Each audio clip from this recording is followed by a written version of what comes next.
Okay. I know you guys see the controversial banner. Arsenal signs Calafiori. Spurs only sign kids. Welcome.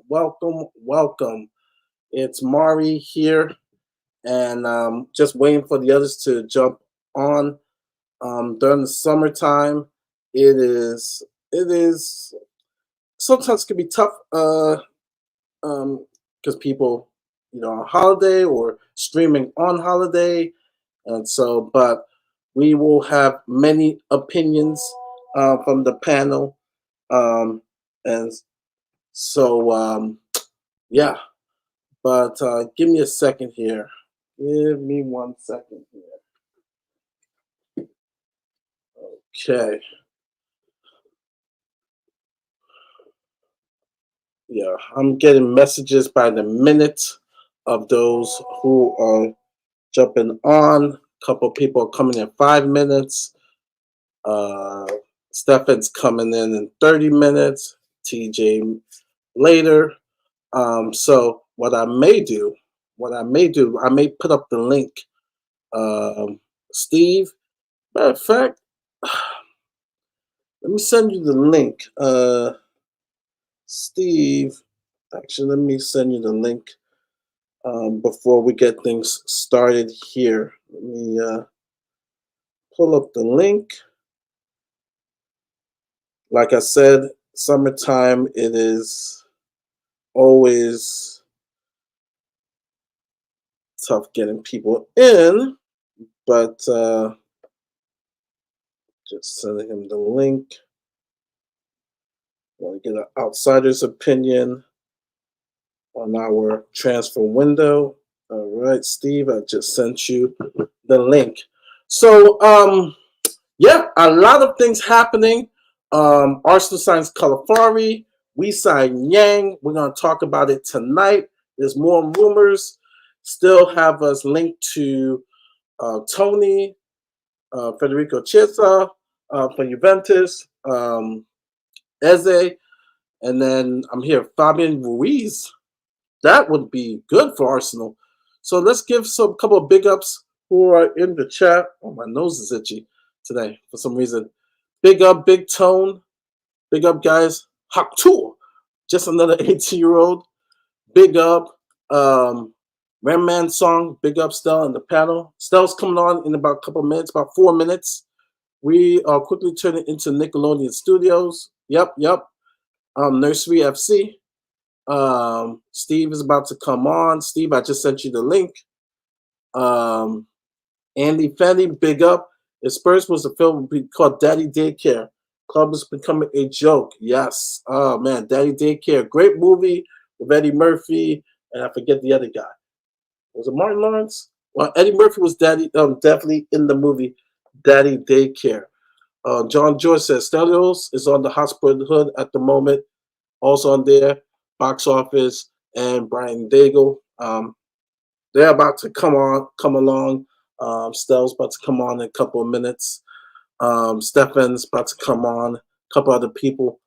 Will Stewart just compared Archie Gray to Jude Bellingham on Footy Judge Mo's stream. Gone a bit early there, I think. Yeah. And Will is coming back on the channel. So he will probably hear that on here. I mean, I've watched a lot of the other channels, and a lot of people like Archie Gray.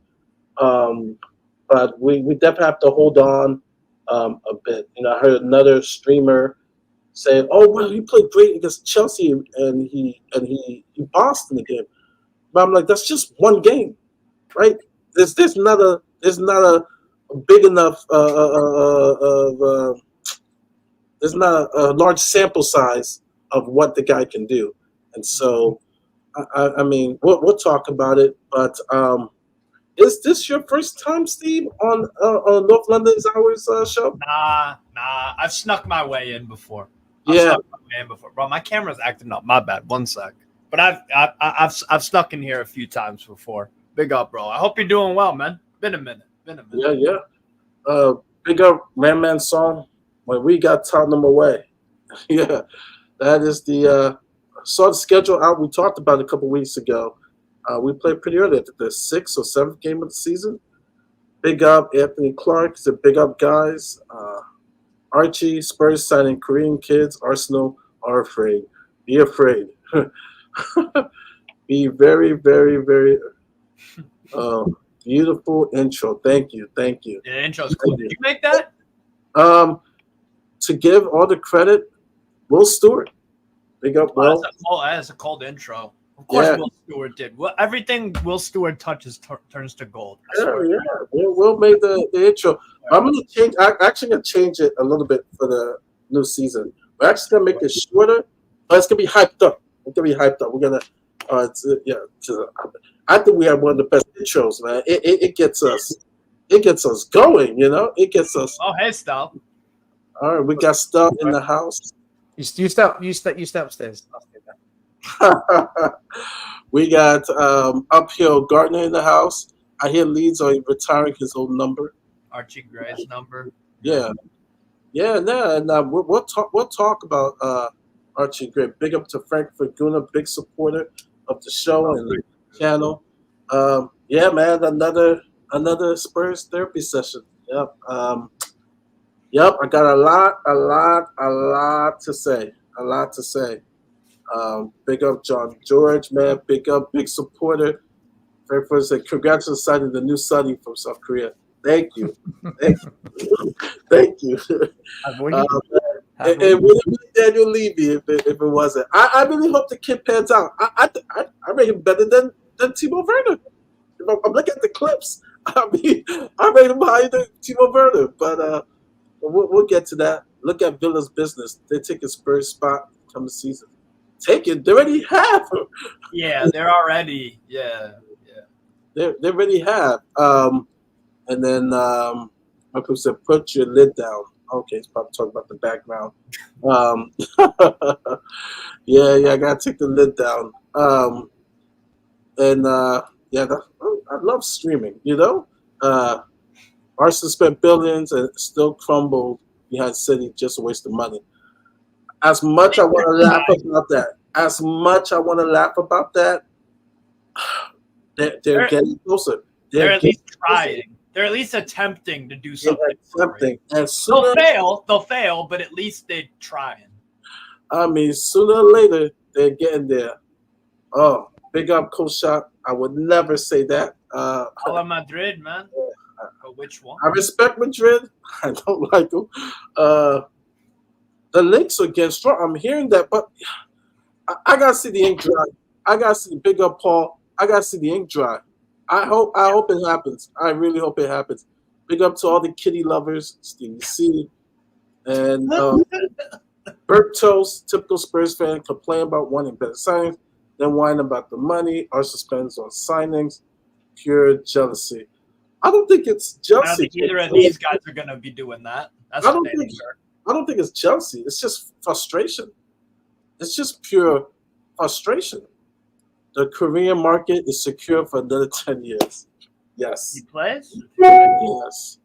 And before we start, you said it, Kitty. All right. And before we start, let me put up the picture again. Arsenal signs Calafiori. Spurs only sign kids. Stel, how are you doing? What's up, Stel? Right. Just did 2 hours with Hotspur Hood and Ellie and Dan and Brian and Alex and Adrian, and it's a weird vibe at the club at the moment. You're either really super excited for Project Youth, or you're just, what are we doing? What is going on? We've been there before. We sign ballers, you sign toddlers. I think Steve's in. I will say this: that the guy we signed from Gang One FC, yeah. Donna Cullen, the fake Donna Cullen in the chat, messaged me saying, "Wagwan with your kid from Gang One." Oh my god! Wagwan with the kid from Gang One. Yeah. And of course, there's going to be the jokes. Of course, we gotta be. I would say this: we'll be careful because I already see, not here, but in other aspects where people are just saying, how would you say, if you're critical, of the signing, then you know, then you may be accused of being a hater or xenophobic and stuff. And it's not that. Oh my God. Mari, do you know what? Oh. Do you know what? Everyone just needs to stop being a pussy in this world and just say what they feel, right? Yeah. If No, you've got I an issue, agree. if anyone's got an issue with this guy's background, ethnicity, then you're a fucking racist. If you're going to criticize him as a player or the reasons why we bought him, no, you're not, right? Yeah. 'Cause For I don't me, want to hear. I know nothing about this player. I've never heard of the football club, let alone the player. I don't know if he's good, bad, his history, and I'm not going to go online and look at some stats and say, yep, he's a good player.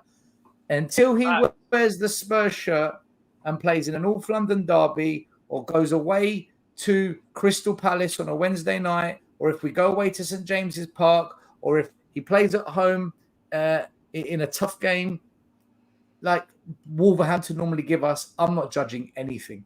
All I know is he's not at the club now. He doesn't help us now, and he doesn't change the situation now. He does nothing for us right now. No. And he's coming in January. And I'm That's my point. I'm gonna send He does nothing now. um I'll send Michael the link. I'll send it to him. okay. Oh. So before I'll get a neutral's opinion, yeah, welcome to the club. I'm gonna finish off what Stel has said, that I'm like really confused because I thought that we were going to challenge for the league. I thought we were right. According to Ange, We Steve. ain't challenging for shit. We ain't challenging for no league. That's what Ange said.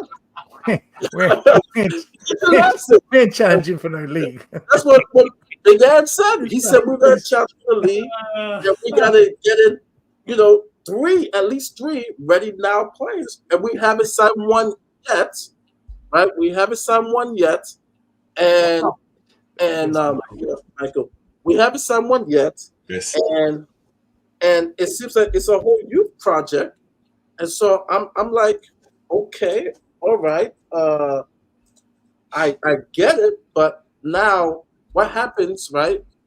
Is Mikey Moore because apparently him and Mikey Moore are playing the same side whatsoever. And don't get me wrong, it's not like I don't want young talent, young prospects to come in, but you either gotta go one way or the other. And I think it would have been better to at least get some ready-made players and then sign these guys. But the very fact is we have not signed any ready-made players. Oh, you gotta wait. There's 3 weeks left to the window, but yet I'm going by history because that's all I can go by, history, where there's no guarantee. You can throw all the links at me. I want to see the ink dry, right? With these three young kids, we've seen the ink dry. I'm not getting excited about any play until they walk through those doors of one hospital way. I'm not getting excited until the ink dries. I know this club, all right? I haven't been here for the full 24 years of Daniel Levy, but for the years I have been since 07, I know how this team works. So I'm not getting excited about Eze whatsoever. They're all rumors to me until the ink dries, right? That's how I've been raised. I gotta see it in print. Believe it. Yeah. Right? And the closest thing to concrete is here we go. I haven't heard of here we go yet, so I'm not getting excited. So for me, welcome to the club. You're playing in January, but how does that help us improve the season in August? How does that help us now? So I'll go to the neutral. Steve, what are your thoughts of, do you know anything about Yang? I mean, I could look up stuff and stuff like that. I've actually been watching a lot of Japanese and Korean football lately. I haven't catched a Gangwon FC game yet, but I will. I think they're playing tomorrow at like 6:30 a.m. So I get out of work at 7. So I'll just watch that on the way home, and I'll give you the lowdown on him. But look, I don't know anything about the guy. He's been scoring some goals off the left, it looks like. So that's cool. But let's see how it looks in game. Because Bruno Fernandes can stat pad goals, but he's a horrible player. He's a horribly inconsistent, like just awful, like just he just sucks. He just sucks, but he gets goals. So, Timo Werner can get a goal or assist in a game, and it looks like, he had a good game. No, he didn't. There was just one moment where he did something. All the other times, Werner is playing like dog shit. So maybe that's the case with this kid. Maybe it isn't. I'm gonna watch tomorrow, and I'll see what Gangwon FC are up to. So I don't know anything about the guy. I don't profess to, but I'm gonna learn by watching. And the thing that annoys me, and it always does, is when any of these EPL clubs and their fans go on about a player that they've never seen in their life, from a team they've never heard of in their life, in a league that they don't ever watch, they don't ever talk about. I talk about a lot of leagues. Like I know my stuff, but I don't know everything. And it's okay to admit, like, I don't know much about the guy or anything. I've never seen the team play. I've never seen anything. But, like, some of your Spurs fans are like, oh, he's brilliant, he's class. It's off highlight clips. Bro, highlight clips are so deceiving. I can't believe we even have to go through this. Yeah. Because for me, highlight clips are the equivalent of Instagram, right? Where the couple looks amazing. They look like it's the best relationship ever on Instagram. But behind the scenes, it's terrible. It's toxic. We should know better. Brian Hill, Clinton Ange. Yeah, Brian Hill's got sitcoms. Yeah, I bet. Pluto. I mean, we could go years back. Easy. Guys, I can bet you if you got the camera and like filmed me while I was like 15, slapping top bins from like 50 meters, 30 meters or something, I could look good, right? But I was a trash footballer my whole life, right? I seriously, I don't understand people raving about this signing. And again, it's nothing like against the kid. I hope he is the talent that, all these guys think he is, right? But the fact is that the issue of the signing is the context, and it always will be the context, right? Because if we, as Mari said, and as you guys said, if we brought in like the first team guys, right, or the guys to strengthen the first team, and after that we brought in this guy, right, nobody would bat an eye, nobody would say a word, right? And I understand that. Big up, Riemann. And I understand that. Listen, sometimes an opportunity arises and you have to seize it, right? But unfortunately to us, to the public, it looks like we haven't strengthened at all. We shipped over 60 goals last season. We scored only 70, which is like, 20 less than the top teams. We shipped 20 more goals or 30 more goals than the top teams. And we haven't strengthened the first team, right? So, yeah, it's like, what can I say, right? I can't get excited about this guy because probably I will be married and have a kid by the time he starts playing, right? So, But like Michael, like, who knows if that's accurate or not? Bro, I could watch the kid tomorrow and be like, this guy looks ready-made for the first team.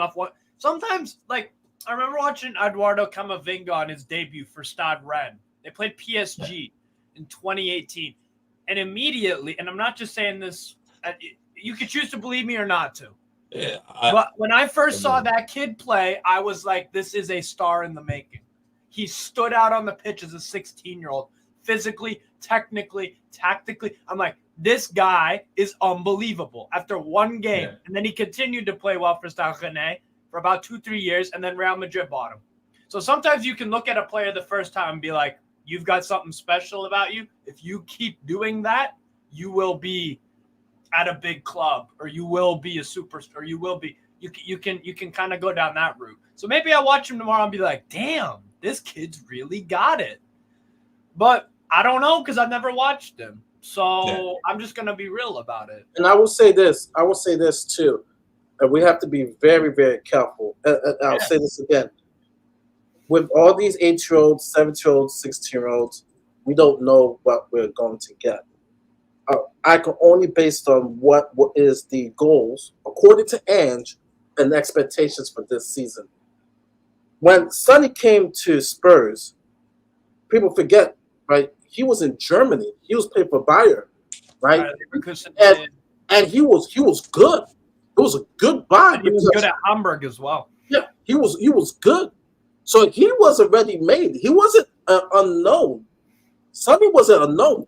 He was a player who a player that other teams looked at and said, "Hey, there's a player there." And then his first season at Spurs, right? It wasn't all that great, right? But you could see something, right? But you could see something, and then the second season, Son took off, right? Yeah. And so now the question I have for people in the chat, right? Because patience is the thing, right? Are we willing to regress? Now bring this question up, right? Because, like I said, until the ink dries, I'm going by base what we have now. I can only go by what we have now. Are you willing to let the Archie Grays play that time, and then when Yang comes in January, and Bergvall or the Mikey Moores, are you willing to finish 8th, 9th, 10th, or even 11th to let these kids play? Right? Chelsea let their kids play. Are you willing to go through that a season or two? Are you willing? That is the big question I have for people in the chat, people who are watching. Are you willing to go through that? And even that's not a guarantee that these players will pan out. It's not a guarantee. And so, I mean, there's a lot of questions. There's a lot, and I see a lot of definitive when these guys become all-stars. How do you know, right? Yeah, I can't say that these kids are going to bomb. They're going to fail. I can't say these kids are going to be great. We don't know. And you never watched him, Mari. But the thing, sorry to cut you off, but the thing that I'm hammering down on is that it's because I'm assuming you've never watched him before. Never. You can't even base it off any and all these fans saying all this about he's a superstar in the making, the next Son Heung-min and all that. You never watched him play. Yeah. I haven't watched him play, and a lot of people probably haven't. The last thing I will say, I'll go to Michael. Be real. What made me feel better is because I'm the bigger belief, and I think everybody in the chat and even here will believe, is you have more experienced players and you mix in some of the youth, right? Kind of like what City did with Foden, right? When you mix in proven talent and you let one or two of the young kids to play in their name to the team, they come in as super subs, or if they may start, right?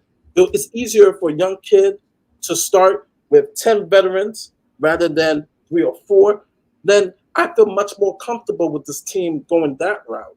And right now, I mean, I don't know. I just don't know. But I'll go to Michael. Back to Michael. Yeah, it's like I wanted to specifically highlight what two of you mentioned, right? When Steve mentioned Kamavinga playing for Stade Rennes, right, against PSG. It was against PSG, right? Yeah. When Mari said that Son Heung-min, when we bought him, he was playing for Bayer Leverkusen, against Bayern, against Borussia, against those teams, right? And he was part of the main team, right? Here we have a situation where, yes, maybe the kid is talented, right? But the only piece of evidence we have is against other Korean teams, right? And with all due respect, the other Korean teams are at the level of League One, League 1, sorry, it's a good other league, teams of Bundesliga, right? It's a good league, but it's nothing like out there, right? It's nothing like one of the better leagues in the world, right?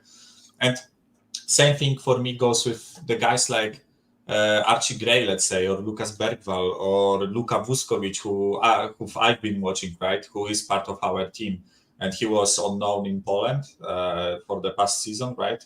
Where was he at? I guess He was at Radomiak Radom. Radomiak Radom.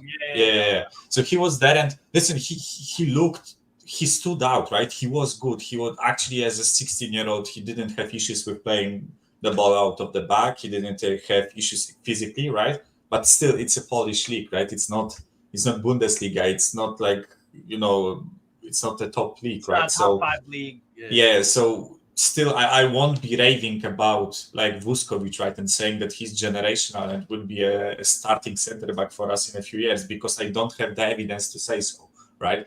Right now, Vuskovic went to Belgian league, if I'm not mistaken, on a loan, and he will spend a year there and probably come to us then, right? Probably be sent on another loan, maybe, right? But a Belgian league is a better like evidence of his skill, right? But it's still not at the top of the tree, right? So we still probably need to see him play against better opposition. But I don't have issues with those young players, right? What I have an issue with is the first team. That's the biggest issue for me, because I think we have huge gaping holes in this squad that need to be fixed ASAP, right? And we are fucking about, and it's like almost like July is almost over, right? And we still haven't strengthened the first squad, because I'm not counting Archie Gray and Timo Werner as strengthening the first squad, right? Just to answer, big up Contour Pippets. First of all, this show, we're waiting on the Arsenal representation. The show is called North London is Ours. It is a show like other channels. They have a rivals show.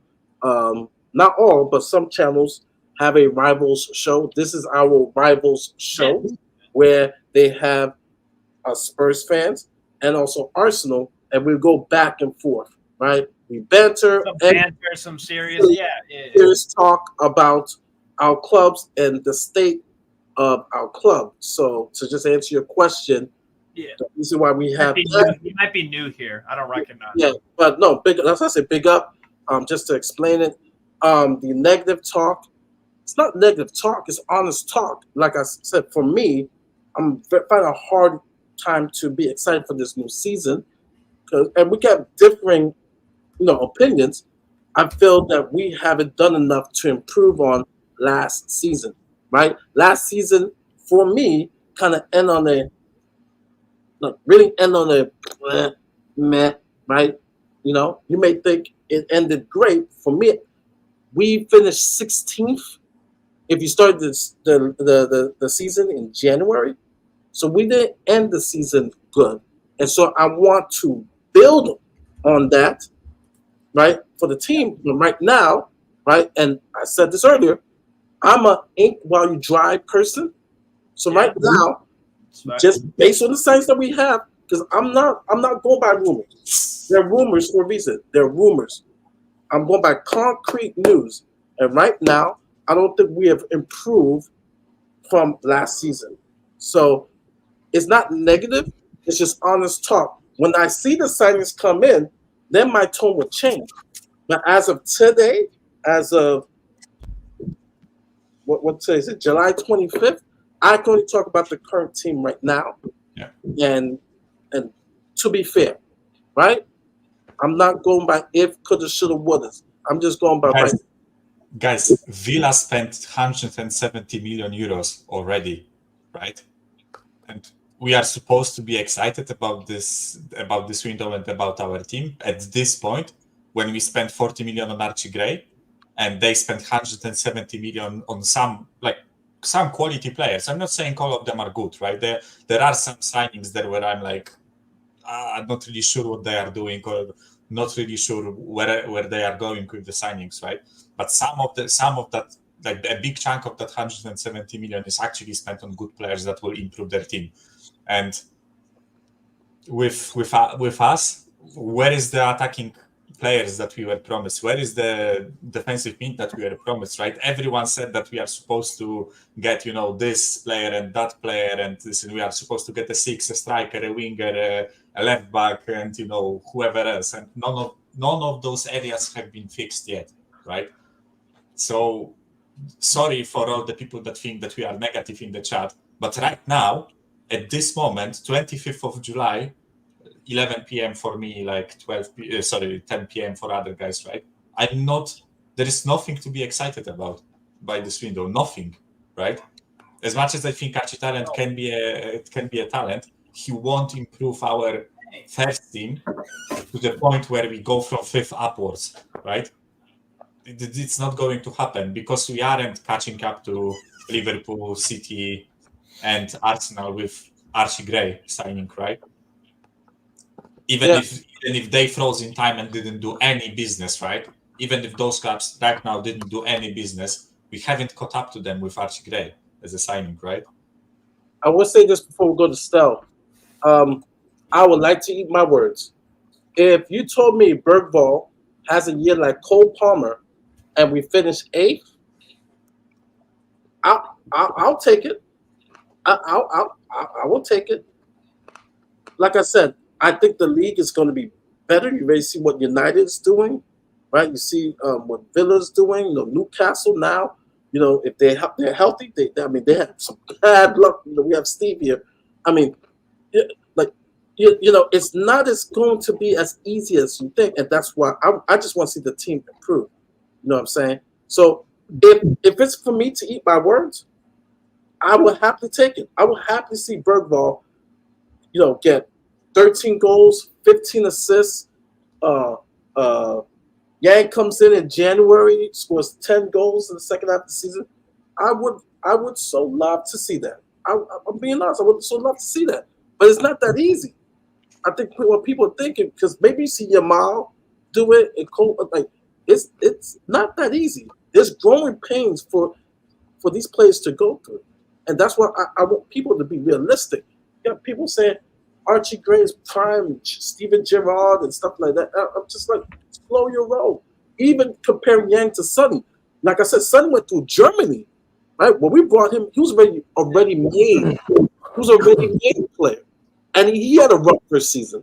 So people have to have a balanced view. Stel, go ahead. We'll talk about our new signing. Here we go. Yang is here. Yeah, I couldn't give a shit whether we sign him or not. I live for the now, not the future. You don't know what the future holds. We could lose Romero next season. We could lose Van de Ven to Real Madrid, and then who gives a shit about all these young players signing for 2-3 years' time? Now, Spurs have been building for 25 years, and guess what? We're building again. We're now 25 years into a 3-year project. It beggars belief. Look, this might turn out to be a superstar. He might turn out to be brilliant. But like I said, it doesn't affect my life, because right now it doesn't do anything. I pay £75 a match day ticket now. I renewed my season ticket now. I'll be going to the games now.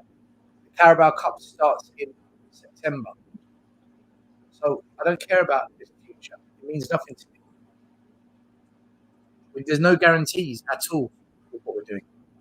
What is a guarantee is if you sign Tony, if you sign Eze, if you sign Kvaratskhelia, you know what? They're better than what we've got. They're guaranteed to be better than what we've got. So, City and Arsenal, they'll finish first and second again. Liverpool, I don't know because they've not signed anyone. Aston Villa played something like 16 more games than us last season. They were in Europe, and they went further in the cup. And they finished. I love the attitude of the chat saying that Villa will not be worrying next season. Guys, they finished above us, playing 16 games more. Hey, Michael, leave it up to Spurs fans and other Big Six Premier League club fans to belittle everything else in the footballing world except their club. Leave it. I don't know if you watched the last show, Steve, right? A week ago. But I said Newcastle will finish above us. I am like 100% sure about it. Right? Okay.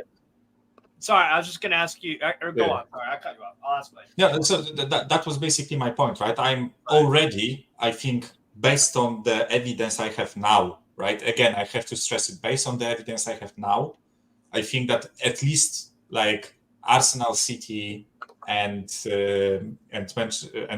Newcastle are finishing above us, definitely, right?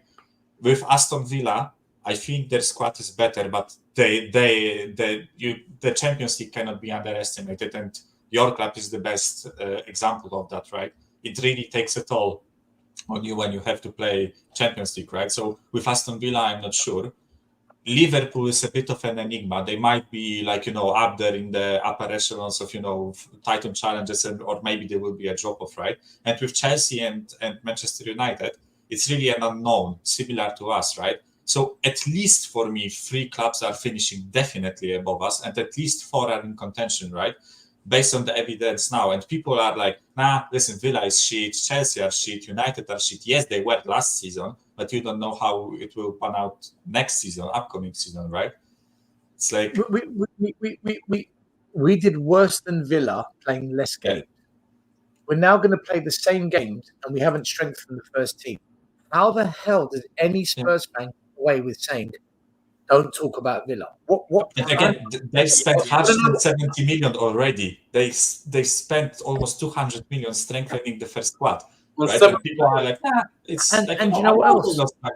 But come on, like, and on top of that, they've got a far more experienced manager at this level. Unai Emery has done a lot more than Ange has done at this level. So they're doing better in the transfer market. They're spending more. They've got the manager that's proven more than what Ange has proven. They're already ahead of us. Like, it's almost like Spurs fans don't think that we're catching up.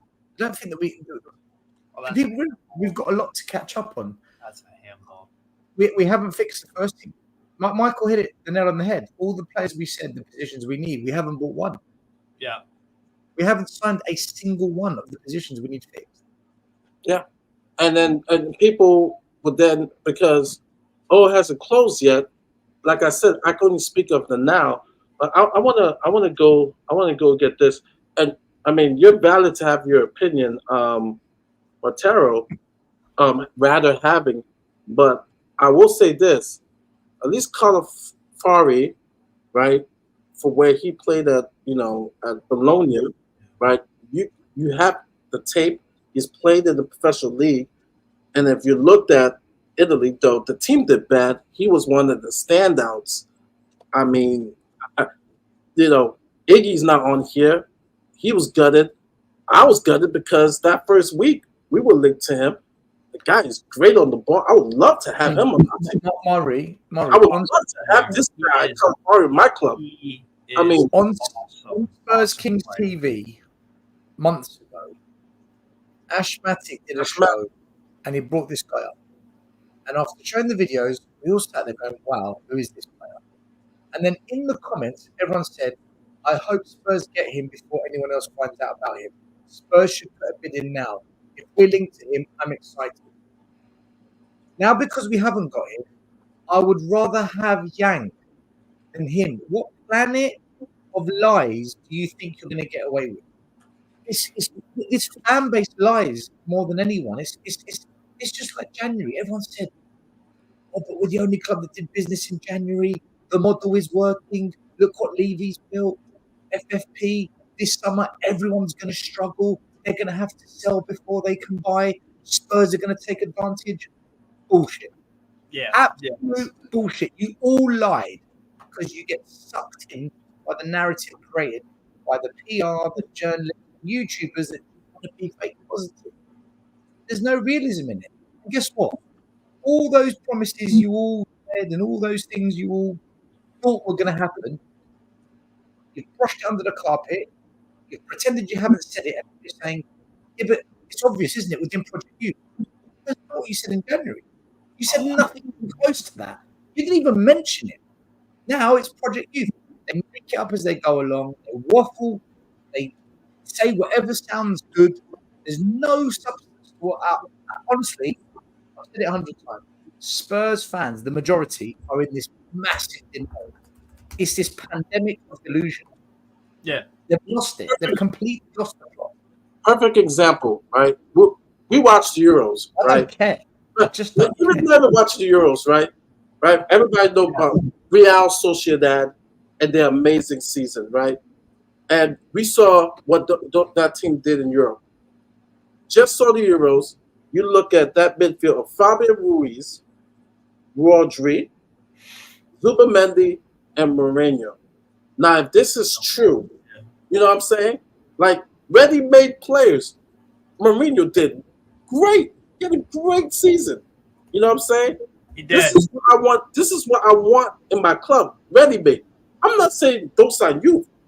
Don't get me wrong. I want youth players in, but we need ready-made players. Our first team is not solid. Yeah. It's not solid. I have a problem with the midfield. I've been harping this. I'm not even talking about the forward line. I have problems. I have a problem with Basuma. I want someone to challenge Basuma. I thought he was lazy. He played horrible after the first 8-10 games. And even then, that was sketchy. We need to improve on him. We need to improve on Saar. I want to see Saar better on the ball. If this season he's not better on the ball, I want to see someone challenge him. I want to see someone challenge Madison. When Madison went down against Hearts, I was holding my breath because once Madison goes, who's his backup? Actually, I don't even want to use backup. Who's the guy who's challenging him? You see, these are very good questions, but no one never wants to dispel that, right? No one wants to think about those questions, right? Because everything's all good, right? Alfie Devine's going to go in. I hope if Madison goes down, I do hope Alfie Devine comes in, gets Bosses. 14 assists, 12 goals. But that's all on hoping. It's not ready-made. Whereas if you bring in, I don't know, someone who's already been doing it, who's 23, 24, at least I have a resume. At least I'm like, yo, this guy has done this before. Whereas we're putting hopes on people who has not done it, right? I don't count the championship. So, Yeah. yeah, I mean, this is all a ploy. Sign kids, saves for the future. When it collapses, Levy still has Poch in his pocket for when things go south from Ange. Rinse and repeat. We're winning the SFA with Levy. I mean, I'm used to more than I mean, Pochettino coming back to Spurs, by the way. Pochettino coming back to Spurs. I tell you now, not under Levy. Yeah. Why would you want him back, by the way? Why would you want him back? People can't get over the ex-girlfriends. I swear on my life, bro. This fascination and obsession with no, they're saying that Levy will bring him back to make the fans happy and whatnot. Yeah, it would make your fans happy. It would. But he's not going to come back because he wouldn't. I agree. But yeah. Because he rejected Chelsea staying there because he learned from Spurs what happens when he's not. I think back. he got his ass fired, bro. I'll be real. No, I think for the first time he said, "You're not doing to me what Spurs did to me. Let's just call it a day." And for that reason, there's no way he's going to sit at a table and agree anything with Daniel Levy. So I don't think Poch comes back whilst Levy's chairman. I think that's actually possible. Yeah, I think Poch has learned his lesson. I do. I think he's realised now how it works, and he's just regressed as a coach. But yeah, he probably learned his lesson. How has he regressed? He went to a club because he was god awful at Paris Saint-Germain, and I mean god awful. I don't think good at Chelsea. Well, hold on. At Paris Saint-Germain, I think that's a club with too many egos. Poch can't do egos. Do they have quality players? I think Poch is a manager that needs to develop a team, and he needs to have a project. So then why did he go to Paris Saint-Germain where the project is winning Champions League, Liga, Coupe de France, I don't think anyone else offered him a job. Huh? I don't think anyone else offered him a job that paid the money he wants. And to be honest with you, no one wins anything at Saint-Germain other than the league. Not one manager's won a European trophy at Paris Saint-Germain. This is where people lie. Ferguson had young, proven players, not unproven, when he brought those young players in at Manchester United. Yeah, all right? I'm old enough to know. I'm 45. Trust me. Old school Ferguson didn't do it with all young 18-year-olds to get United into the Spurs don't control games. We are one of the worst teams in the Premier League at giving away big chances. In fact, Spurs were the third worst at giving away big chances in the Premier League. That is not controlling a game. That is losing control. And Brendan, we dominate possession. We dominate possession quite often Spurs Yeah, have but more. when we lose it, it's absolutely tragic, right? Because of the It's way shocking. that we And also, limit you so can many control. bodies You forward, can right? control. You can also control the game of football without the football. Yeah. Atalanta Yes, versus that's Bayer true, that's true. Leverkusen. Atalanta versus Bayer Leverkusen last year last season in the Europa League final. Atalanta had less possession. Yeah, but they Atalanta played completely Liverpool, schooled. but they They- controlled the game and they schooled Leverkusen off the ball. And Liverpool. When Atalanta And Liverpool. played Liverpool at Anfield and at their home ground, they had less possession but bossed the game off the ball. They controlled proceedings. They dictated where Liverpool were allowed to play and where they weren't allowed to play. So you just because you have a lot of possession does not mean you control the game. That's where stats completely, and I mean completely, dilute football unless you watch it. That's why, Stel, when I said at Paris Saint-Germain, I was unimpressed with Pochettino. Coaching-wise, I was watching Nantes boss them off the ball when they were battling relegation. Did Poch win the league there? He did. No. In the second season, right? On The second or- season. But he didn't win it in the style that he should have. And the all right. Hold on a minute. So now we're talking about styles. Then therefore, let's write off Ranieri for winning the league at Leicester because they weren't playing a nice style of football. They averaged 33%. They won the league, so it don't really Hold on. You've just Yeah, but the context is different there, right? Yes. 1 minute. No. You've just contradicted yourself. I said to you, Poch won the league at France, but not the style. But yeah, when I say the style wasn't good at Leicester, your argument is, but they won the league. Poch won the league. But it's Leicester. It's Leicester in the Premier League, not Leicester City were in favorites to get good, right? relegated, not to. What win has the league. any other manager done at PSG other than win the league? Tuchel made us. Yeah, nothing. That's the issue, right? Exactly. So Poch matched everyone else. No, he didn't match everyone else because he was one of the managers that lost the league to Lille. But he won the league. Yeah, but Yeah, first the next of all, year, right? after Lille won the league, when he stepped in January, and it wasn't like a huge points deficit. Unai Emery won the league there. Tuchel won the league there. Manchester won before. Poch did the same. He won the league, right? So for me, this PSG argument, I don't buy it. You can criticize him in Europe. You can criticize him in Europe, but then criticize every one of those great managers who didn't do it in Europe. As for Chelsea, I'm sorry. To go to a club where the chairman buys whoever he wants for insane. The chairman, they have two sporting directors. The chairman employs them. The committee, the board, I don't care, right? Pedantics. This is pedantics.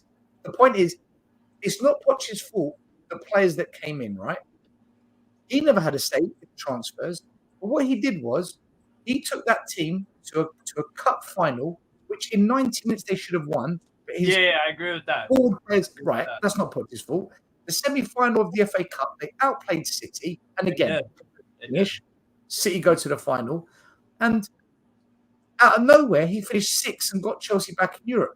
He took over a shit show, and he stabilised it, and they finished in a decent They place. didn't stabilize. What, 6 isn't stable? He outdid Eddie Howe. He did. You know me. I'm not biased. I'm critical towards Eddie Howe. I'd sack him.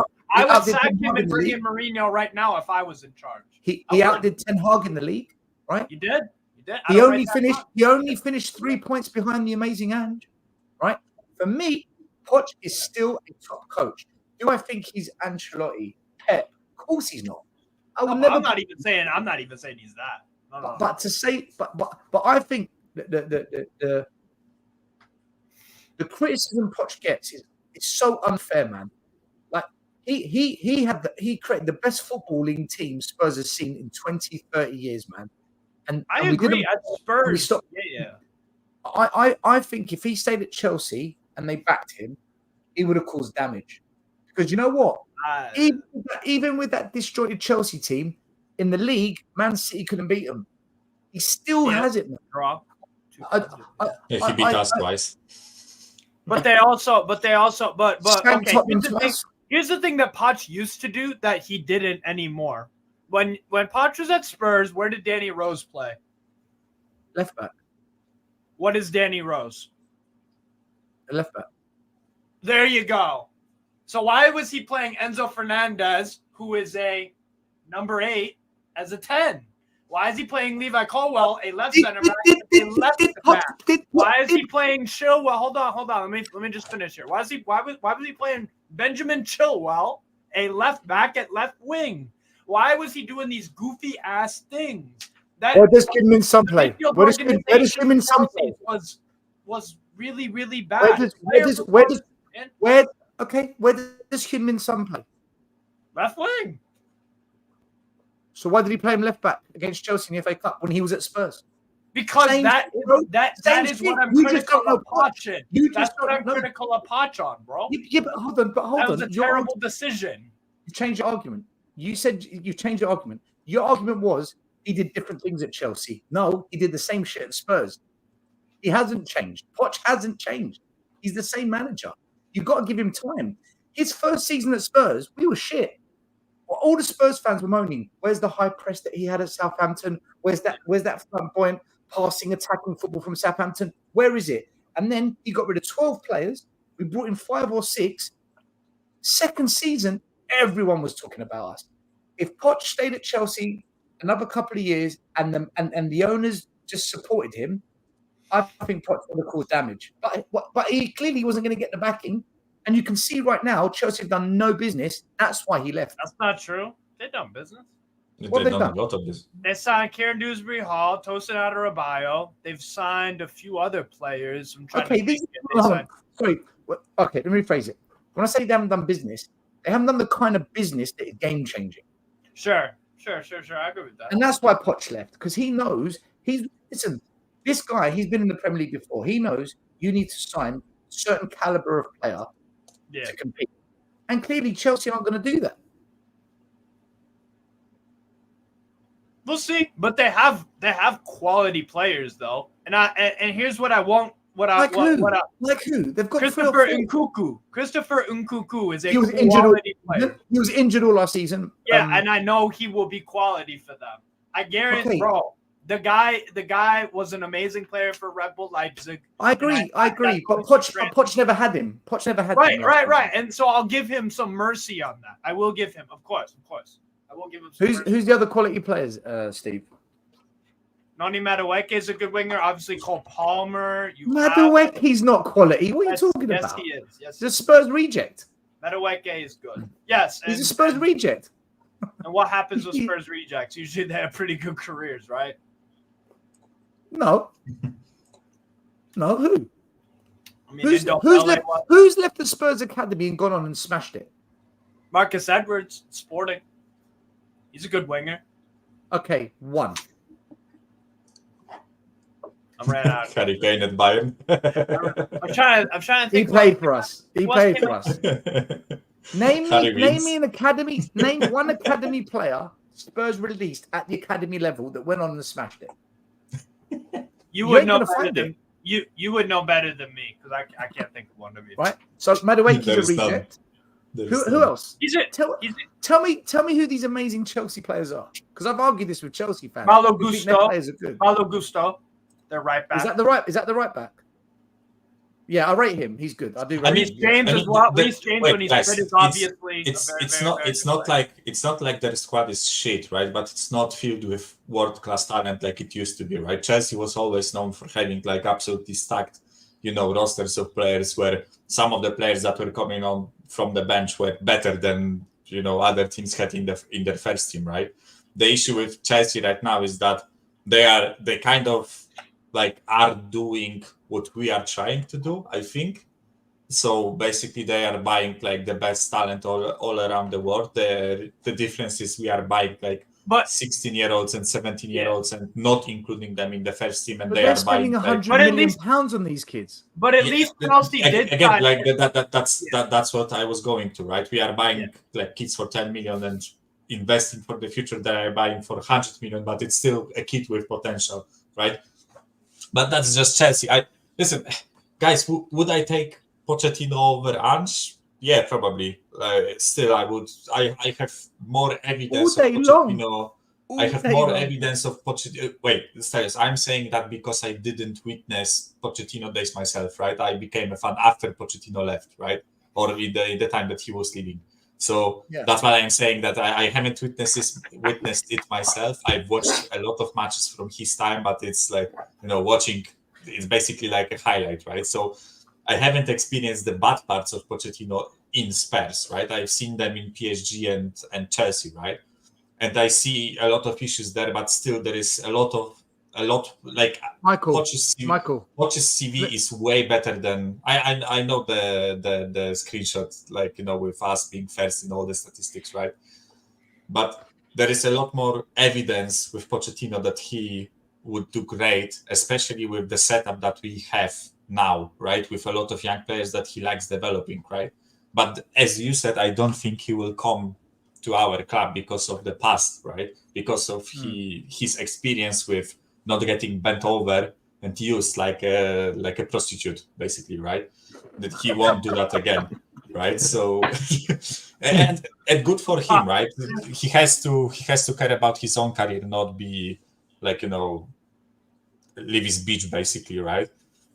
Yes, that's how I'm seeing this, right? But I think Poch is either praised too much or criticized too much. I think, again, my favorite saying, people need to find like the golden middle, right? Between 0 and 1. There is the truth somewhere in the middle, right? He's a solid coach who has a lot of experience, but he's not this like Ancelotti level coach, but he's also not like, fucking, I don't know who. Michael, the guy do you know what it is? The guy that you Michael, had, Steve, at Newcastle before the takeover. Like, he's Listen, not do you know that what it level, is? right? Steve Bruce. That's Yeah, all. Steve Bruce. Listen, I'll tell you what it is, right? This guy spent 340 million over 5 years. Okay. Mourinho comes to the club. We spent 180 million in 1 year. Conte comes, we spend 220 million in 1 year. Ange comes, we spent almost 300 million, right? Yeah. Fuck me. If you gave that to Poch, you know what we would be right now? And he asked for it. He said, it's time for a rebuild. He asked for it. And they said, no.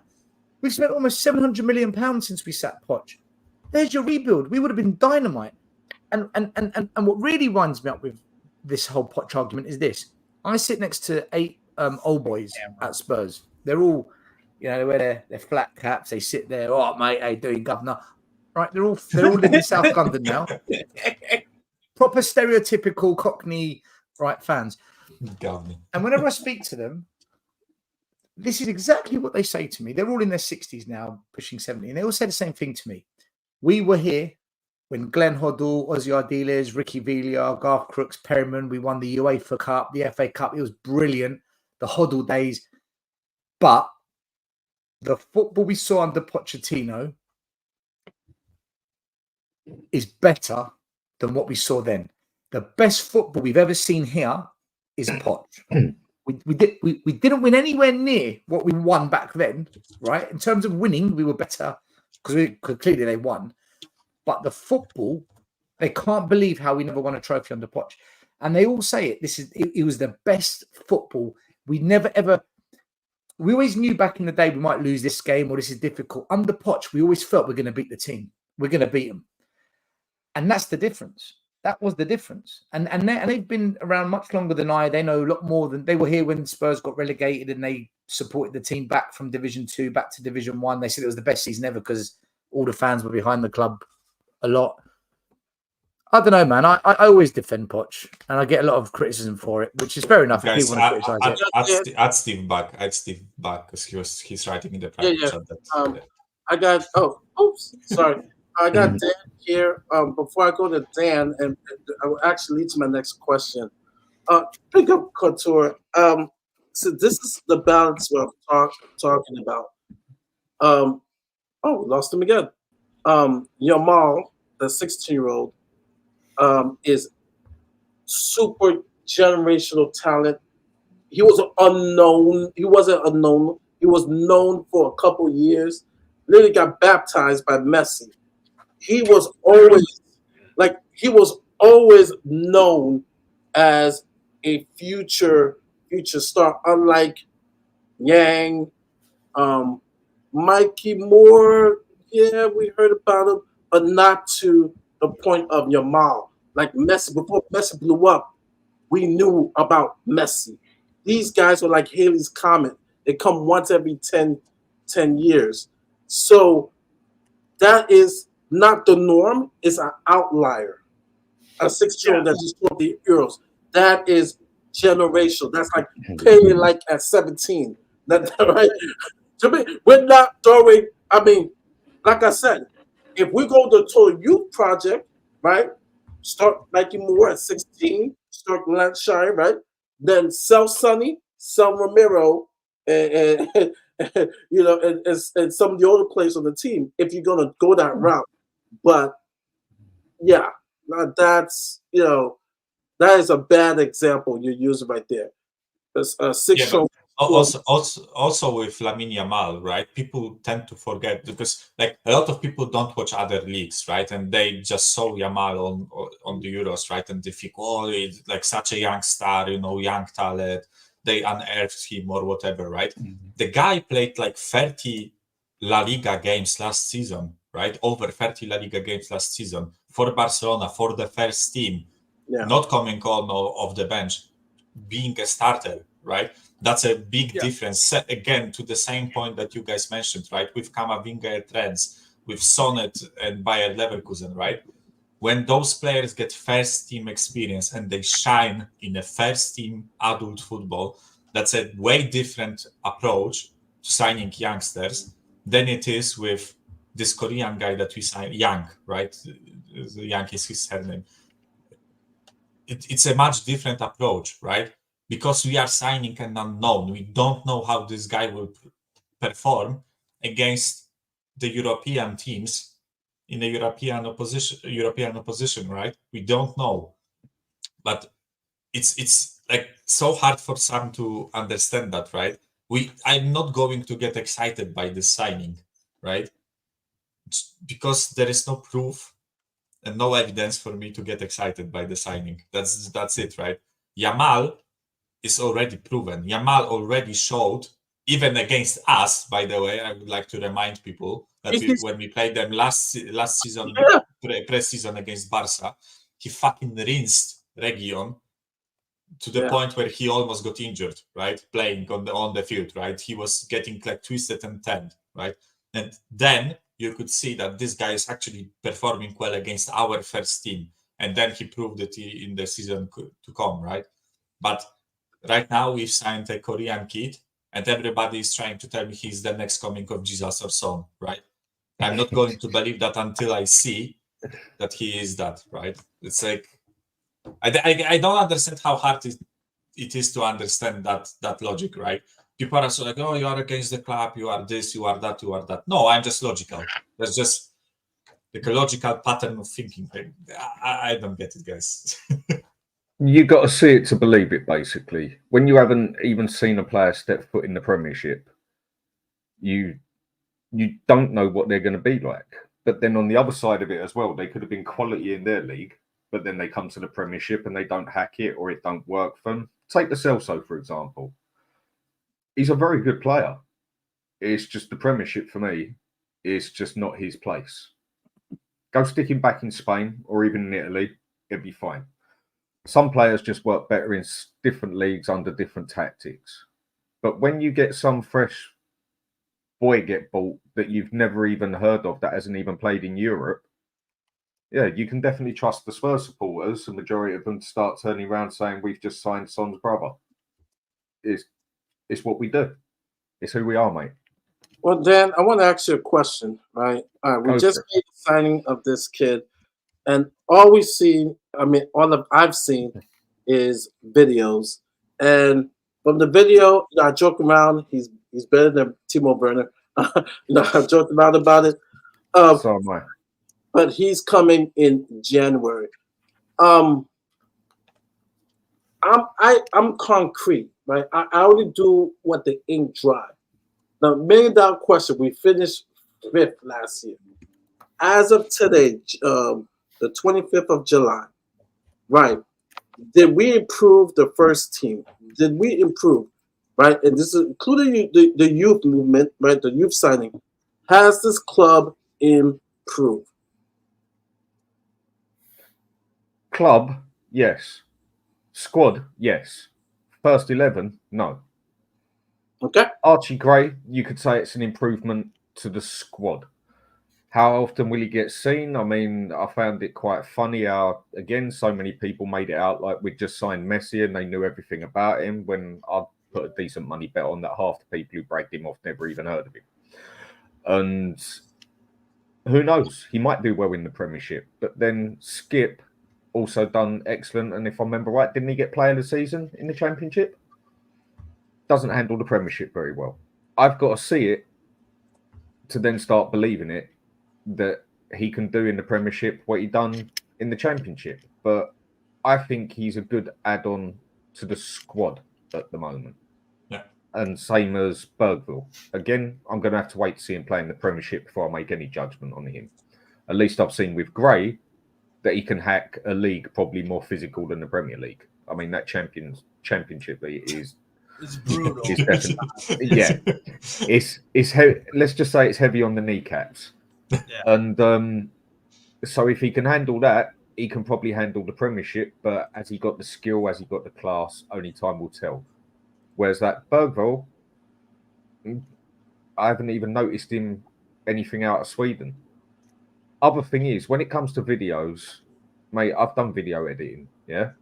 Yes. I could have all four of us, or well, you four, run about and play a bit of football. Give me an hour and a half, and I'll make it look like you just played for Barcelona. It is actually that simple to do it. Yes. You just got to get the right points. It is that simple. You can make someone who is a terrible player, you can make them look like the next Messi in a video. It's so easy to do it with a bit of code. I bet if I type in Emerson Royal compilation into the... It's going to look amazing. Engine, yeah, he will look good. That right? Is what I'm saying. You can make the worst player on the planet look like he should be up there with the best.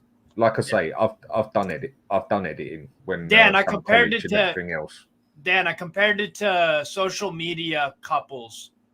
Their relationship looks amazing on social media. They're out in Greece and Italy and all these amazing places. Maybe they're visiting Stell in Cyprus, and they're hanging out with all these amazing people. They've got the amazing car. It looks like their life's amazing. That's the highlight clips. That relationship could be terrible. They could be abusive. They could be whatever. But they're only showing you the good bits. That's what social media is. Social media only is supposed to show you the good bits. Or if it's not good things, it's the things that you want to portray to people. Because they say pictures don't lie. Yeah, they say pictures and videos don't lie. That's total BS. They do lie, very much so. I mean, even look down to some of the tackles that happen. When you see the tackles in slow motion, they actually look like 100 times worse than the actual tackle was at times, doesn't it? And then sometimes you can just see it was a bad tackle. But sometimes you see it in slow motion and you can't, and it looks like the fella's leg's about to snap off. Yeah. When it wasn't as bad as that. Like I say, videos lie, so do pictures. And I need to see things to believe it. If I've seen, like the one I'm just begging for, I'm just begging that we get Chiesa. He's a player that I've loved for a long time. And a few users remember over 6 months ago, I was talking about him, that we could get him and possibly on the cheap. He's a 25 million player. apparently. 25 million for a player that talented. Take the risk. If it doesn't work, exactly. 25 million. But the question is, even if will he handle it in the games, Premiership? Right? Will he handle it in the Premiership? That's another thing to be seen. But at least I have seen already that he has played for top clubs. Extremely good player. Extremely good for his country. All right, he had a dirty injury, but that was what slowed him down.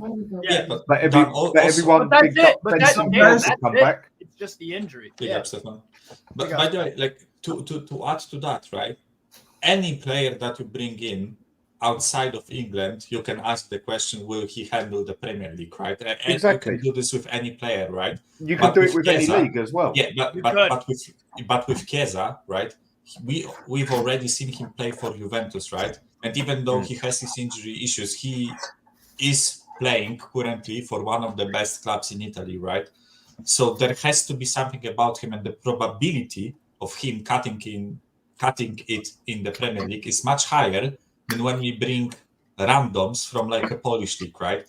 There are good wingers in the Polish league, I can tell you that. There are, and right? Yeah, there are, but will they cut it in the Premier League? Probably fucking not, right? I've seen a lot of that's the people difference. say on the sides that we shouldn't go for Chiesa, this and that. Yeah, that's probably because 90% of the people haven't even, they might have heard him, but they've never watched him play. Because they're Brendan Johnson lovers. They freaking think Brendan Johnson. I used to watch him play when he was at Fiorentina. Yeah. Bernardeschi was on the other side. Yeah. That's right. I used to watch him then because I've always had a bit of a soft spot for Fiorentina. He's got what the Premiership needs. Chiesa has he's better than Neto. Mate, he's shown for Italy. He can do it against Belgium. He can do it against Spain. He can do it against France. He can do it against England, right? Certain players, you see them in big games and they're there, right? Is Chiesa world class? No. Is Chiesa David Silva, Kevin De Bruyne? No. Is he better than everything we've got? But in the front three, he is. He's better than anything we've got in the front three. Neto is not better than Chiesa. Go watch Chiesa play. Neto is not better. Yeah. He's 60 million, and also he gets injured more than Chiesa. Yeah, he gets injured more than Chiesa. But Dan, you watch Italian football. Why are Juventus trying to get rid of him? He's 25, 26. Do you want the answer? Do you want money? the answer? Is it money? He's only got 10 months left on his contract. They've just spent money that they haven't got to spend, and they know they need to make money. And if they don't sell him, they're going to lose him for free. That's why he's on the way out. Because he don't run down his contract. Why would he run it? But why would he run down his contract? They can just extend his deal. Because he don't want to be a Juve no more. Club. The manager because he didn't get on with a manager. Him and the manager had a big fallout because the manager plays him out of position. Allegri's gone. Okay, they have a new manager. He's gone. You don't want him. Yeah, but he had issues for whatever with reason, Juventus. Abamonte doesn't want Chiesa, and Chiesa wanted to leave. He made up his mind already. But sometimes it's about the player, right? Maybe he doesn't want to be part of Juventus anymore, right? Yeah. Because an Italian player not wanting to be part of Juventus. But I'm just somewhere new. He wasn't happy with Allegri. Along with Vlahovic. Nobody was, Mari. Vlahovic hated him. Rabiot hated him. Everybody, every young player at Juve hated Allegri. Yes. So it wasn't only him. I have a question for you, Stefan. You just came into the show. We've talked this first hour. No problem. We talked about. By the way, guys, if anybody wants to watch a really good film, Twisters, go watch it. It's really, really good. I heard about that. Yeah. Really good film. Just letting you know, guys. Thanks for that, Stefan. From an Arsenal perspective, your rivals have signed Timo Werner and 3 young, unproven kids. Potential, right? Because they all have potential, but 3 kids. My first question for you, first of all, what do you think of Yang, if you know anything about Yang? And then the second thing is, what do you think of Spurs as a rival? Have they improved their club, squad, or first 11? It's the same question I gave to Dan. From a rival's viewpoint, give your opinion. I mean, right now, I think it's a bit premature because I know Stella's going to get annoyed and probably Dan because the window is not over. It's not closed, so it's premature. But you've just lost Højbjerg, so I would argue that your squad is right now weaker than it was last season. This guy that you signed, I don't know, maybe he's a massive talent. Don't forget, Kim Min-jae was signed for I think 1 million to Fenerbahce. Nobody, he was linked with Spurs, and Spurs fans were up in arms, but back in the day that. Why do we want to sign a guy who's worth only 4 million? He's shit. He goes to Napoli, has an amazing season, is sold to Defender of the Year. Defender of the Year.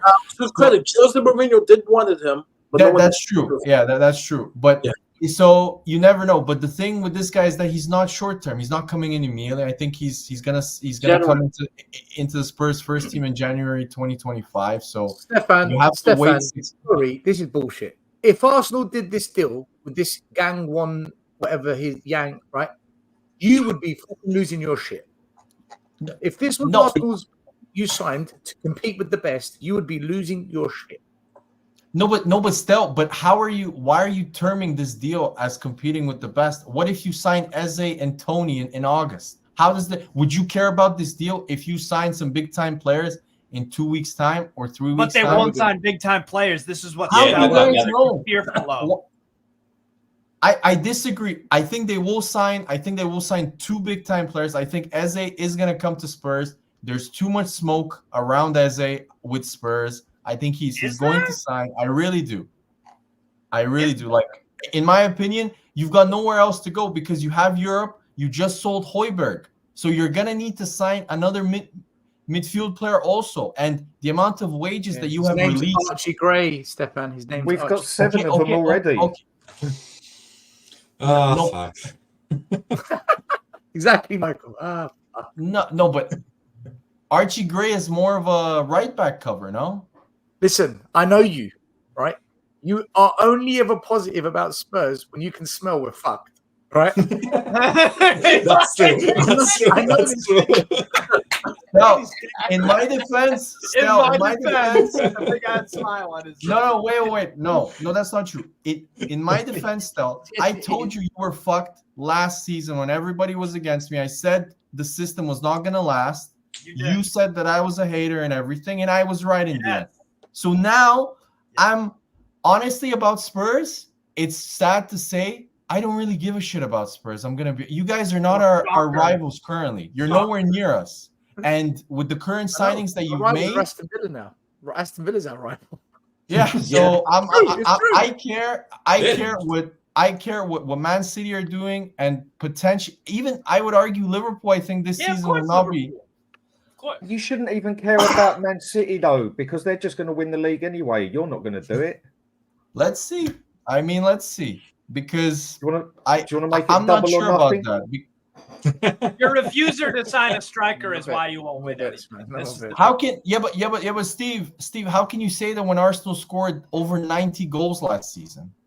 Who cares? They didn't win nothing. You don't have that guy in that moment. Yeah, but like 30 if you of have those an Isak in 4 your team, games, like 5 games, you battered Newcastle, battered. Okay, guys. If you have an Isak in your team, does that increase your chances of winning the league, or does it decrease, or does it stay the exact same? In my opinion, I've told you. You signed Isak. Wait. Of course, it increases, but we cannot sign Isaac. He's 200 million. They want 200 million. There are other good strikers out there. Tell me one good striker. There's not many, Steve. There's not many. No, there are. There's not many, Steve. Tell me a good striker. No. He's going to start mentioning players from Albania. No, there are a lot. Steve, tell me. This is what Levy wants you to believe. This is what Levy wants you to believe. That the market's dead. There's no good strikers. There's no good no one said good strikers. There's no quality strikers out there. There is no championship winning strikers. Championship winning, like only that's giving an excuse. Who are the strikers? There isn't many strikers out there, mate. Who are the strikers then? List Steve, tell me who. Benfica just signed him, and he's going to score 35 goals this year. I bet. Okay. Who? Now, He's scored like 70-odd goals for I've never heard of him. Okay. Well done. Now stick him in a top 3 league. Yeah, okay. Bro, I'm going to let him cook at Benfica. No, see, this is the biggest lie. Wait. Bro, don't play this game with Wait. Let me. Quality strikers. Vinicius. No, you can't. Yes, I can. Hold on, Vinicius. 1 minute. We signed Vinicius from the Portuguese league. He scored 24 goals. Came to Spurs. He was horrendous. He was out. He scored against Marine. FC and did the Mbappe celebration. I remember that. There's only about 5 proven strikers. What you got to say about that? Thank you, Was Alexander Isak a proven striker when we bought him? I never heard of it. Kinda. You bought him for Kinda. 70 million, Steve. Kinda, It's he not like was. you bought him for Huh? jump change. Answer the question. Was he a proven striker? Yes. Hold on, you bought him for 70 million. He's got a point. 70 million's a lot of money. No. I'm not talking about that. I'm not disputing the fee. Was he a an proven striker? established Yes. striker? Yes, he Was was. he an established Yes, striker? he was. Then why did he play the majority of his career at Real Sociedad in AIK and also a bit of Dortmund on the left wing? I'll He's answer a good this one friend. for you. Steve, Darwin Núñez. That's true. He comes to Liverpool. He can't. And so Angel Di Maria at Benfica didn't have an amazing career. All right, then Steve, Ederson, Mickey Ruben Mouse Diaz, might come to Spurs and be a top Grimaldo. striker. But at this moment in time, there aren't many strikers out there. That See, but there are. You just don't know about them yet. Okay, you mentioned Well, one. they can't be that bloody good then, can they? No, you guys. just- no, but you tell just me, haven't. Tell me three strikers. Tell me three strikers that you would sign for Arsenal, and I want them to be realistic. Don't give me Isaac because we're not signing Isaac because he's 200 million. Realistic. This is easy, dog. Tell me three. I would have get Alexander Sorloth. There's one. Are you fucking Number two. serious? No, He I'm, was a flop yes, at I'm Palace. serious. He was a flop. Alexander Sorloth fits the way you play. You need. He was a flop at Palace. He was a flop at Okay, Palace. bro, but he's gotten better since then. So Are he was human shit at beings Palace? allowed to fucking improve after they fail? Where's he at one playing now, stage? Steve? Steve, where's he playing now? Steve, where's he playing? Villarreal. Villarreal. He scored a shit. Okay, that's load not of a bad goals last year league. for That's not a bad. Villarreal. That's not a bad Still, league at all. yes, Steve. still. Stefan, he has gotten better. He has gotten better as a player since his Crystal Palace day. Okay. He has So gotten Dodo better. was You good can until he choose to came to believe me, Spurs. or you can choose to not believe me. Okay, That's cool. so There's Alexander Sorloth. let me. You could have ask signed. you. You could have signed Vangelis Pavlidis from Azad. You could have signed Are him you for fucking 25 serious million. from the Yes, Dutch I'm league, serious. Steve? Yes, From the I'm fucking Dutch league? You could have That's the signed guy. Jonathan David. You could have signed Terem Mo. Steve. You could have Steve, fuck signed off. Jonathan David, David. Vincent Delinga. Steven I Bergwijn. have to go down the list. I could go Jonathan, down the whole list. wait. You're telling me Alexander Sorloth and Haji Jonathan Wright. David are David. going to propel Arsenal to win the fucking league next? Yes, I Are you think they seriously could. telling me this? Yes. David. You have a good you're team. You talking on just need potential. that last one, bro. Jonathan David. I've watched Yes, Jonathan David. David.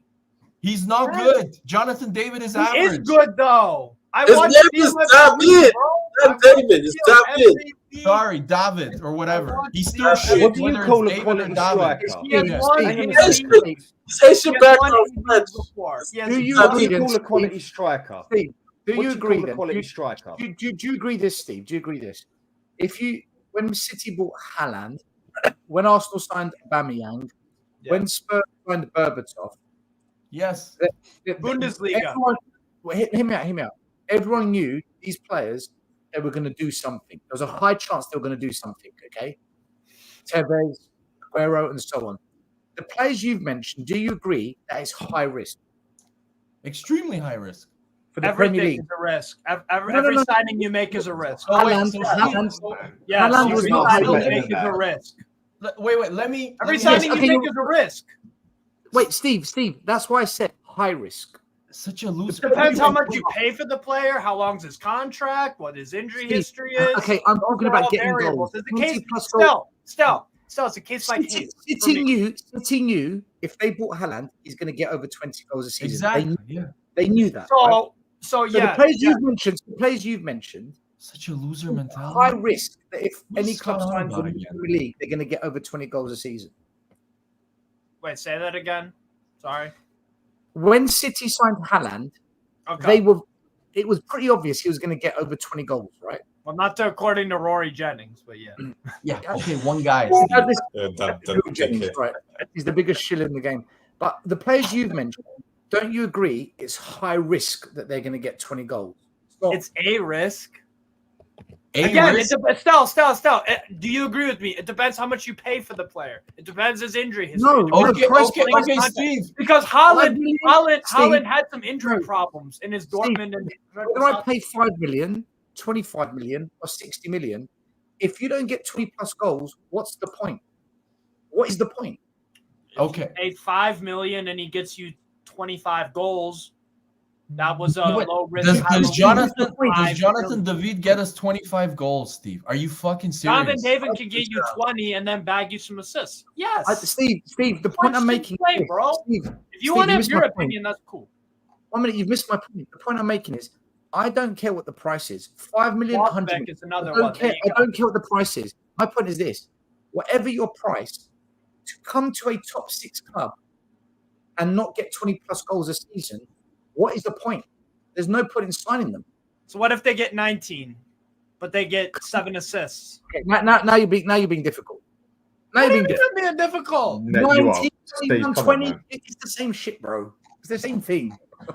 So Right. Steve, I just want to ask you this: if you How do sign people say that? Watkins, no, wait.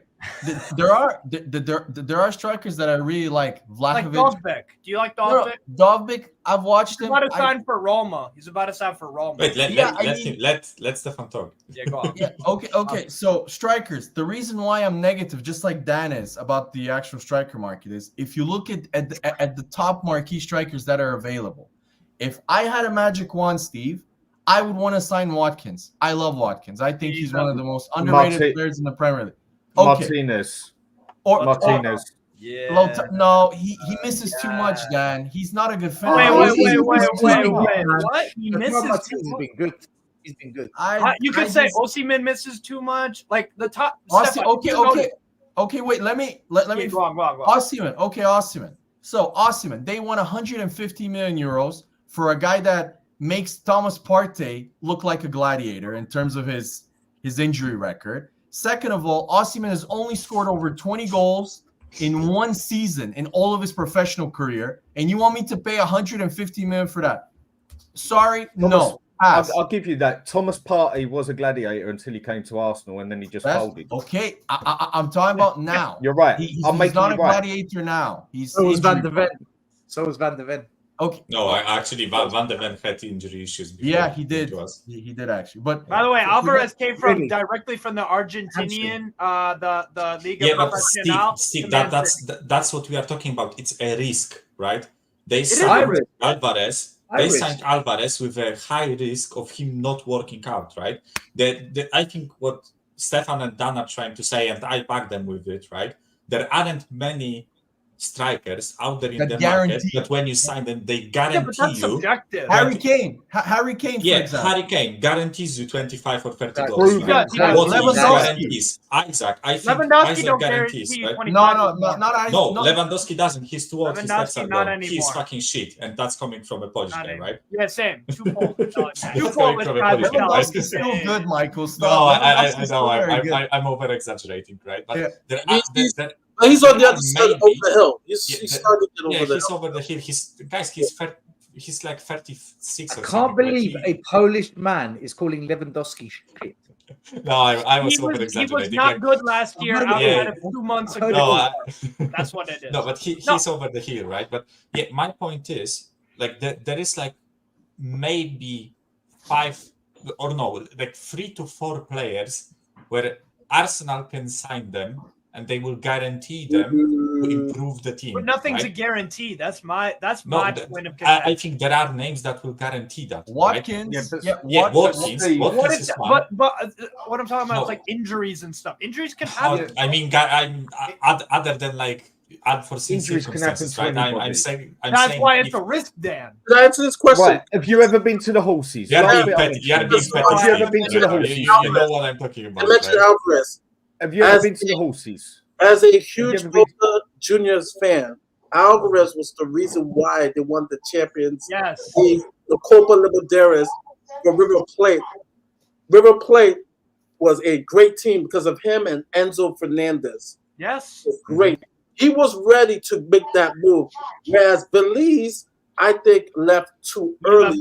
And Belize, though he got the goals, didn't make an impact like Julian Alvarez did with River Plate.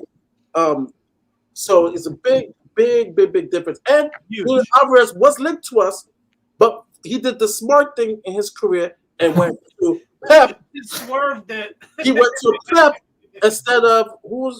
Yeah, but Mari, Julian Alvarez was the biggest thing in Argentina when he actually left for Uruguay. Yeah. He was already ready-made, and He was one. it's like and like if you watch the Argentina, you knew Alvarez was going to be a star. You was gonna be a saw star. the actual Wait, but talent. why? He's coming from a league that's rubbish or whatever. That's not No, what people but say. there are limits. There are limits to the risks.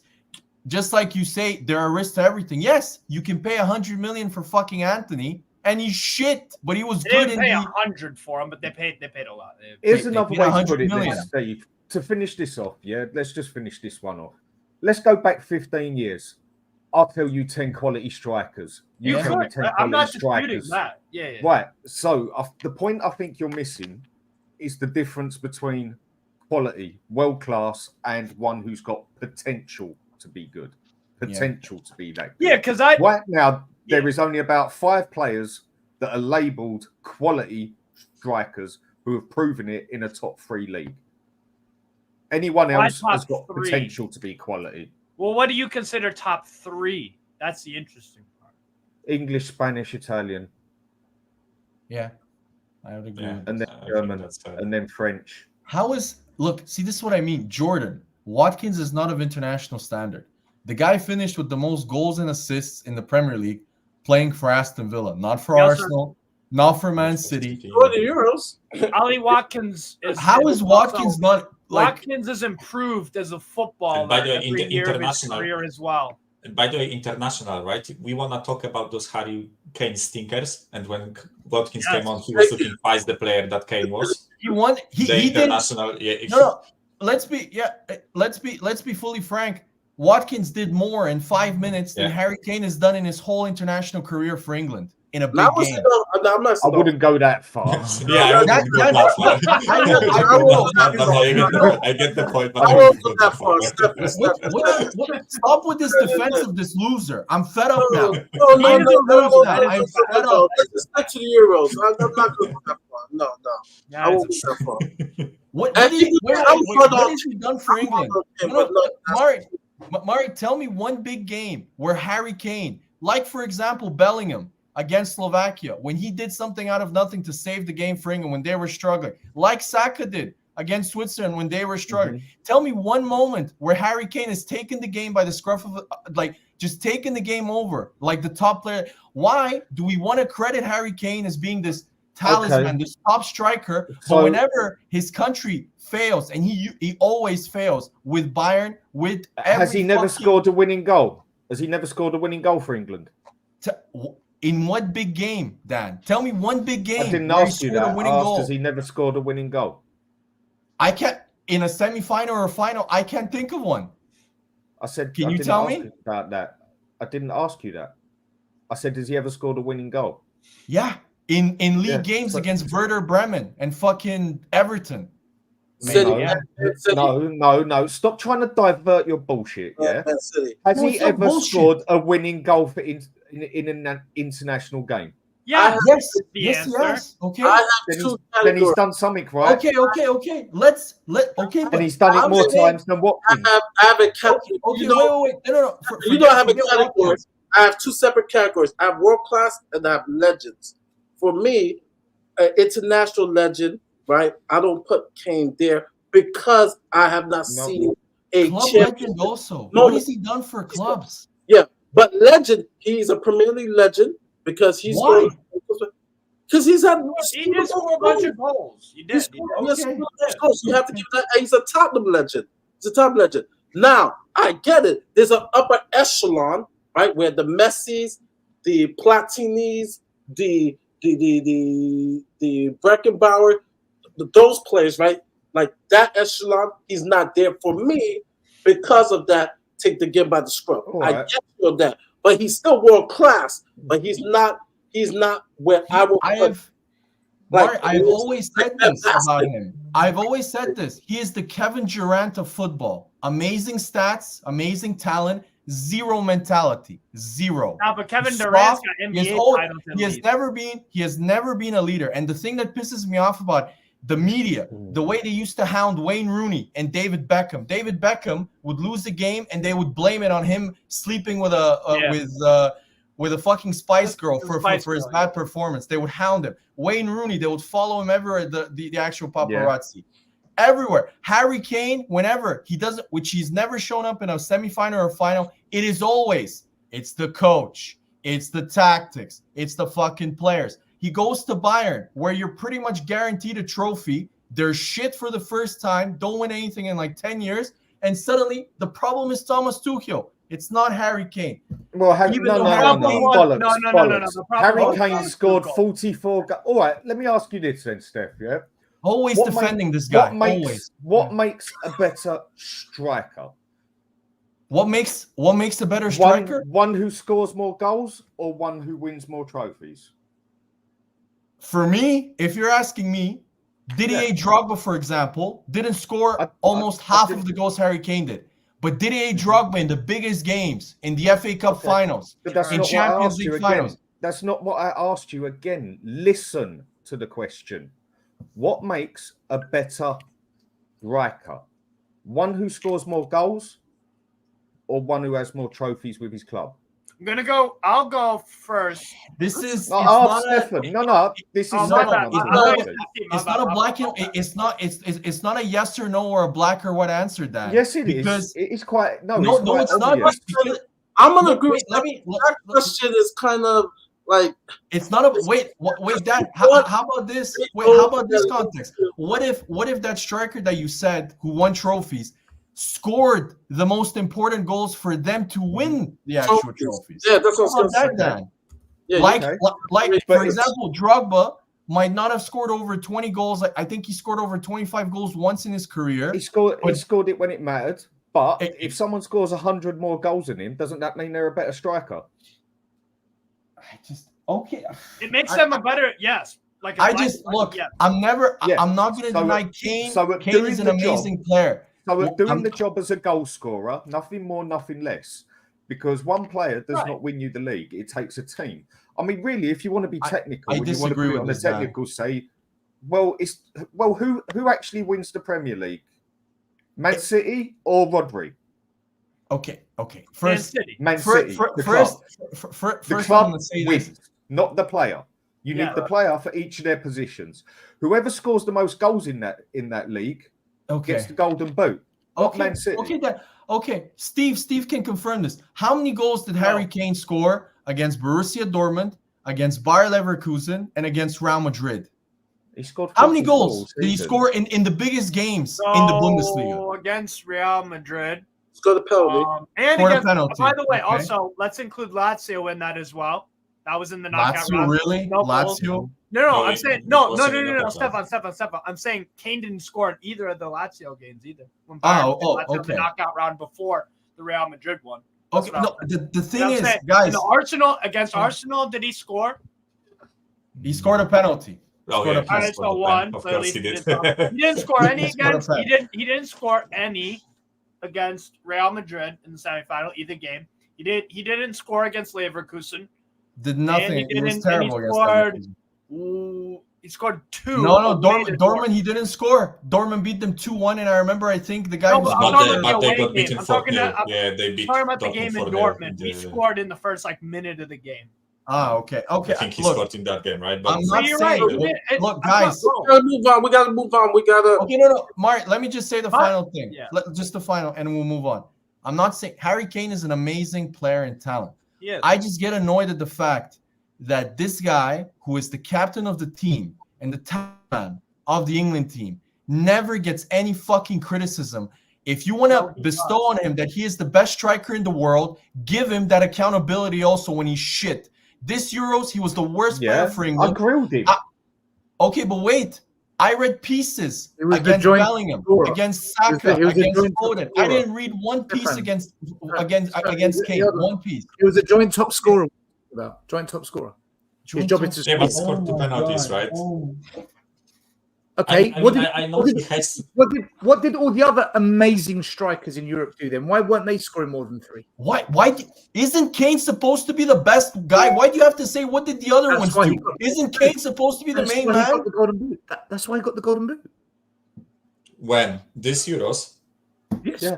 There were 6 so top did scorers. George's- and There so were did 6 George's- top scorers, right? And so did He George. didn't get the golden boot Kane- because there were no golden boots, right? And Kane was one of them. By the way, I mean, if- yeah, if- there was a There's Slovakian guy another- from Ekstraklasa, right? We like to discuss Kane. for what he Lautaro does. had 5 goals. No, you don't, Stel. All you do is defend him. All you do is Stel, defend him. No, You can never lose. It's always somebody else's fault. It's never the Golden Boys' fault. I haven't spoken Never yet. I Kane. haven't spoken about Kane. I sat here for 10 minutes listening to you lot. Lautaro had 5 goals, by the way. For me, different competition, right? And he scored the winning goal. He scored the winning goal. Harry Kane is not a world-class player. I've said it 1,000 times, but I do believe he's a world-class striker. A person that puts the ball in the back of the net, which is his main job. 4 golden boots in England, golden boot in Germany, broken England record, broken Spurs record, joint best partnership ever in Premier League history for goals and assists, and he's got the golden boot in this Euros. Whether you like it or not, the facts are true. He is a brilliant world-class striker. I never denied this. I've Yeah, never but said he's not a nobody brilliant denied it. player. That's my point. I've never said he's not a brilliant player. I have said, why is there accountability for Mbappe, who had a bad Euros, and the French press hounded him? Why is Right. there bad press? Why for the everyone? answer I think Mbappe is amazing. I think No. Mbappe But I'm saying, you guys are misunderstanding me. If you're supposed to be the big man of the team, the main man, the talisman, why was there more criticism for Jude Bellingham, for Bukayo Saka, and for Foden over I'll Kane? give you the there answer was why. criticism for Kane. Every England fan said drop him. Yes. Every England fan was drop him. Yes, but not the media. The media were giving him blowjobs about feeling sorry for him that he's not fit, and it was bullshit. Still, it was a joke. Okay. Look what you've done here. From having a go at me, saying all I do is defend him, you are now attacking the media. Your issue is No, with them. I'm talking in general. I'm talking in general. No, But I'm not the media. My view is this: Kane is You've always defended him, Still. That you've always Because defended he's a world-class striker. He is. He's a world-class striker. If he goes to Arsenal, he's putting 25 goals in the back of the net. next Okay, season. I don't deny Alright, this. yes. Stefan, the reason I he never don't get the denied shit this. as much is because he hasn't got a big mouth. He Can keeps we his head move down on and keeps to, quiet. Okay, Us- so he's a nice guy. So because You're Beckham, trying, man. because Beckham and Wayne Rooney, when they were captains, they weren't as maybe as humble and as this. So they got. I Exactly. remember. I'll never forget this. Wayne Rooney broke his foot before the 2006 World Cup. I remember that, and everybody was expecting. He rushed his return. He wasn't fit. He was shit in that World Cup, and all of the media destroyed him for not being fit, for being selfish. Why was there not one article about Harry Kane? It was obvious that he was Ask not. the journalist. There was Why was Champions there one League article? I didn't final. read one article that he was being Journalist. selfish. Email the newspapers. Email Sky Sports. Why are you asking us? No, I'm asking you guys because you guys are English. I'm trying to understand why there's this softness towards. It doesn't mean Mr. I've got Golden Sky Boy. Sports phone number, does it? Okay. I'm sorry, guys. Listen, I went on a rant. My Stefan, bad. do you know the only criticism I'll give Kane, it's the only thing I'll properly criticize him for is Oh, can't wait for this. if he was more ambitious, he would have left. Yeah. How's that a criticism? How is that a criticism? That's like saying, Because- oh, he's too much of a nice guy. No. It's a criticism because it shows a lack of ambition. Mm-hmm. World-class players demand to be up there, and they demand to be in the best team. You see, if No, Harry he's at Kane- Bayern. He's at If Bayern. Harry Kane played for Alex Ferguson, if Harry Kane played in any of these top teams, Klopp, he would have won everything. His biggest mistake is just like Heung-min Son. Stayed at Spurs and they've wrecked their careers. They've wrecked their careers by choosing to stay at Kane Spurs. should have never played for Spurs again when City wanted him. He should have said, I ain't going on that Correct. pitch again. And he Why should are have you got saying- City. Wait, guys. Harry Wait, Kane- sorry. Somebody Would you like to in the chat. No. Somebody in the chat is talking. Scott, I want you to find me one fucking article where they are shitting on Harry Kane. I want you to find me one article in the media where you say I keep lying. Find me one fucking article because Scott keeps saying stop lying, stop. Find me a fucking article, Scott, because I want to see and find me an article like they did, like the actual hit piece. angry with the media and we're getting a backlash. No, This shouldn't be very hard. Okay. Arsenal just signed Calafiori, who had Calafiori. Yes. Calafiori, yeah, you have a mistake in his. Calafiori, who had a great season. Why you got to do that? In Italy, in Bologna. Riccardo Calafiori. He's from Bologna. As I said, we scouted him. We were linked to him sometime in March. Even Ashmatic, big up to Ashmatic, go watch his channel.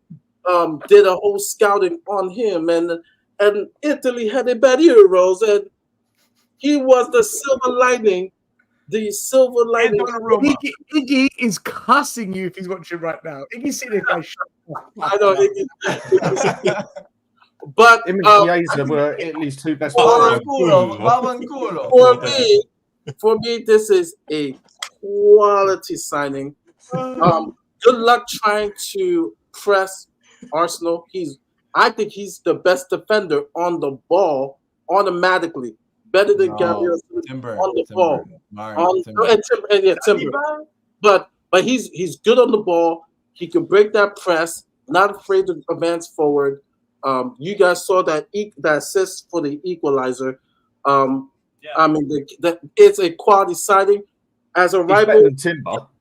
You cannot. I don't know. Let's see. It's close, but you cannot hate on the signing. It's not. And then the rumor also. Have you watched Timber? Yeah, I don't even know who's. Either one will be good, Mourinho or Fabio Ruiz, but apparently Arsenal's linked to either or. Both of them would be in the. Apparently, it's done, Mari. Mikel Marino's coming to Arsenal supposedly. Good signing, solid signing for them, and then but. Still, as we just talked about, no striker or another winger for them. So start with Calafiori and Arsenal's transfer window. Stefan, you good? I'm gonna be honest. I didn't watch Bologna as much, so I can't comment on his club performances. From what I saw on the Euros, I thought he was easily Italy's best player. He really he really impressed me with like just running with the ball, like just trying to just breaking forward with it. So he looked really good, and I love this move now. Arsenal have defensive depth that is literally we can play 3 players now in every position in the defense. If you think at right back we can play Ben White, Tomiyasu, Timber. Right center back, we can play Saliba, Ben White, Tomiyasu, and Timber, as well as 4. So like he can play left center back for Gabriel, and I think we've signed him so he can play left back. And if Arteta signs him, and now supposedly from a really reliable source when it comes to Arsenal news, Marino is also going to sign. Arteta's basically building Stoke City on steroids. Like every guy is over 1.85 m. They're super from what I saw from Calafiori, he's massive also. He's really physical. So yeah, I personally think this is a signing. This is calling another man massive. Yeah, no, but he's massive, but like he's double down. Okay. What is he, Stefan? 12 inches. Hey guys, I don't know, but if you Alan Sibley's in the chat, there's only one 10-inch man. Alan Sibley.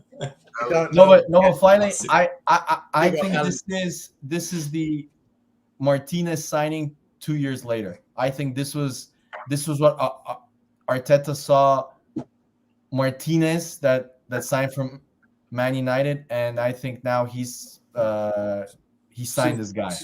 Similarities to a horse. I mean, Martinez isn't. He's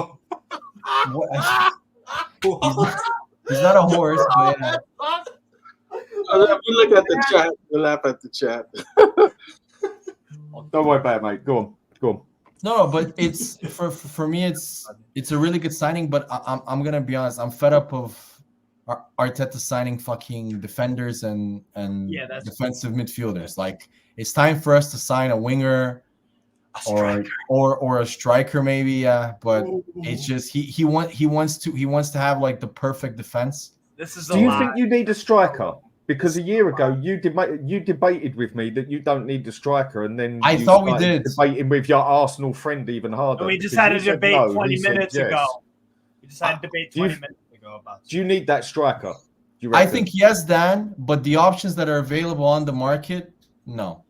I wouldn't See, sign all right, I'm any gonna of them. come up with a list, and I'll get back to Fair this. I'll get back. No, in terms of Dan, if you ask me what I would love to sign a top striker, I agree with you on that. But I just think the options available, I would sign more so a winger. Few and far between, basically. You're saying. Yeah, for me, that's the I issue. agree. Like, if you look at, I agree. I would have loved Ivan Toney, Dan. I still love him as a player, but he's an asshole, so he's not coming. All right, what do you think of Georges Miquatetse, the Georgian striker? He would fit your team perfectly. You could win the plays league for with that guy. fucking Mets, man. What do you want about? This is Bro, Arsenal. what do you want about? I've watched Mets play, Stefan. That's the league I watch. He doesn't start over Gabriel Jesus. He doesn't Yes, he start over does. Martin. Yes, he does. Oh my God, are you serious? That's all he's got to do is score 8 goals, and he's better than Jesus. Yeah. Okay. Bro, he is better than. Oh my God. Yes, and he has. I mean, gone to the league. And guess what? Richarlison is better than Jesus. When No, he's not. he's But not. okay. Gabriel Yeah, Jesus he is is. a winger. No, he's not. He's a winger. Okay. Gabriel Jesus He's is a a false winger nine. to me. Lord. So the next If question. I was the manager.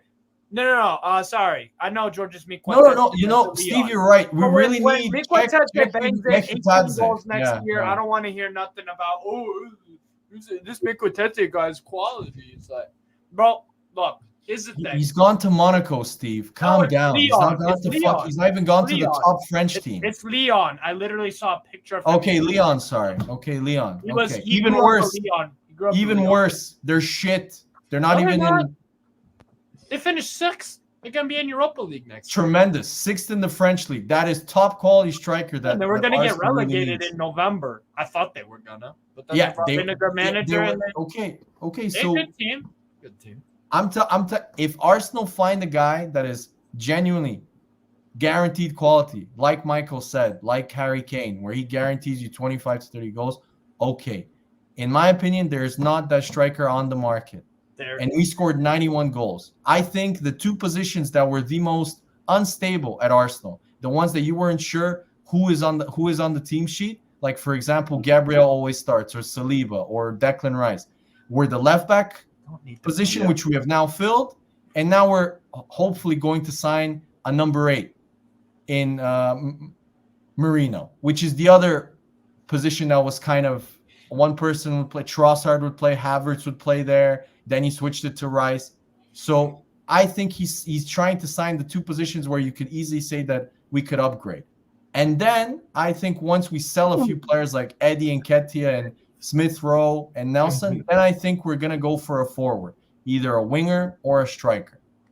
Eddie and Ketia, you're going to struggle to get rid of him. I don't think so. Apparently, he's we'll off get to Marseille, 25, 30 right? million To for him. make money, should I say to make money on him? You're going to struggle Oh, to yeah. get rid of him. I mean, he's an academy product, right? Yeah. So Yeah, but it's not yeah, like- but they've been paying him over 110 grand a week for a couple of years. They ain't going to make money back. On him. But Dan, we're gonna sell Emil Smith Rowe for 35 million, who's on bigger wages, who hasn't scored a goal since 2002, since 2022. No, not 2022. He hasn't scored a Premier League goal in over 2 years. So I know, but I was talking about Nketiah, so it's irrelevant. My next question is, all right, you guys get the forward, right, after getting Mourinho in. Because I know City is linked to, what's his name, to the one, Danny Olmo. Danny Olmo, yeah. Do you guys think that you have now are comfortable in a position to overtake City? Because that's the $1 million question, right? Do you guys feel that you can overtake City this year, or is it something that? And the second question to it: if you don't overtake City, is Arteta is Arteta supposed to win the league or win a trophy this year? Is he going to take those cups, domestic cups, seriously? So it's a double question. Are you asking me again? Yeah. No, for sure now it's been too long. I expect Arteta next year to win at least a cup, whether it's an FA Cup or I don't really give a shit about the League Cup, but okay.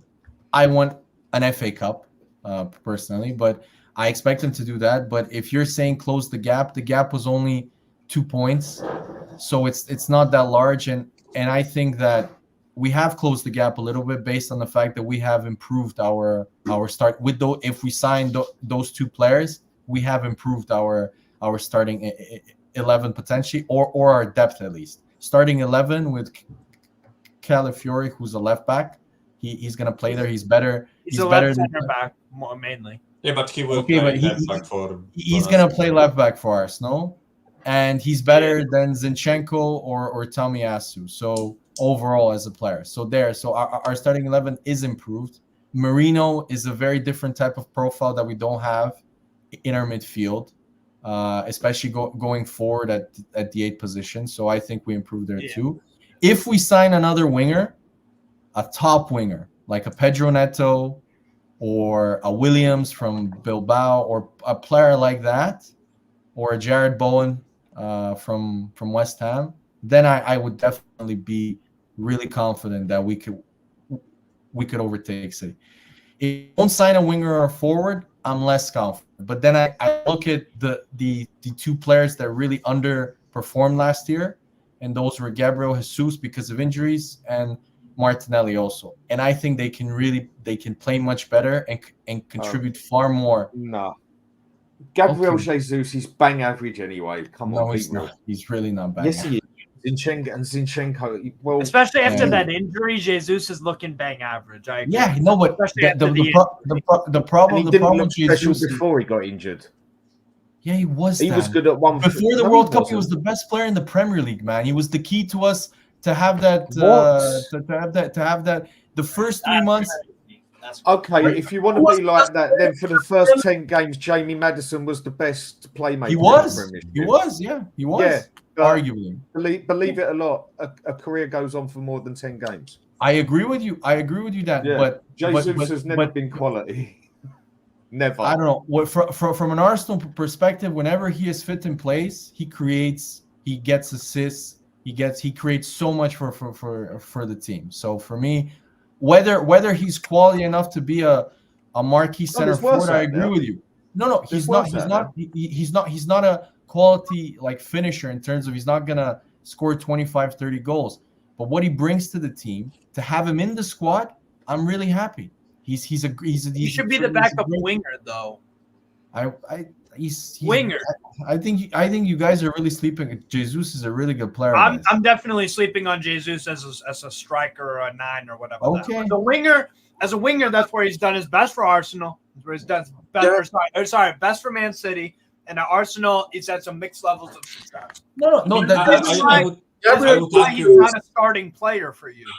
I mean, I would argue he's not. Guys, I'm just gonna say good night. I've got to go. I've got a long day tomorrow, so thank you, everyone. God bless you all. Until the next time.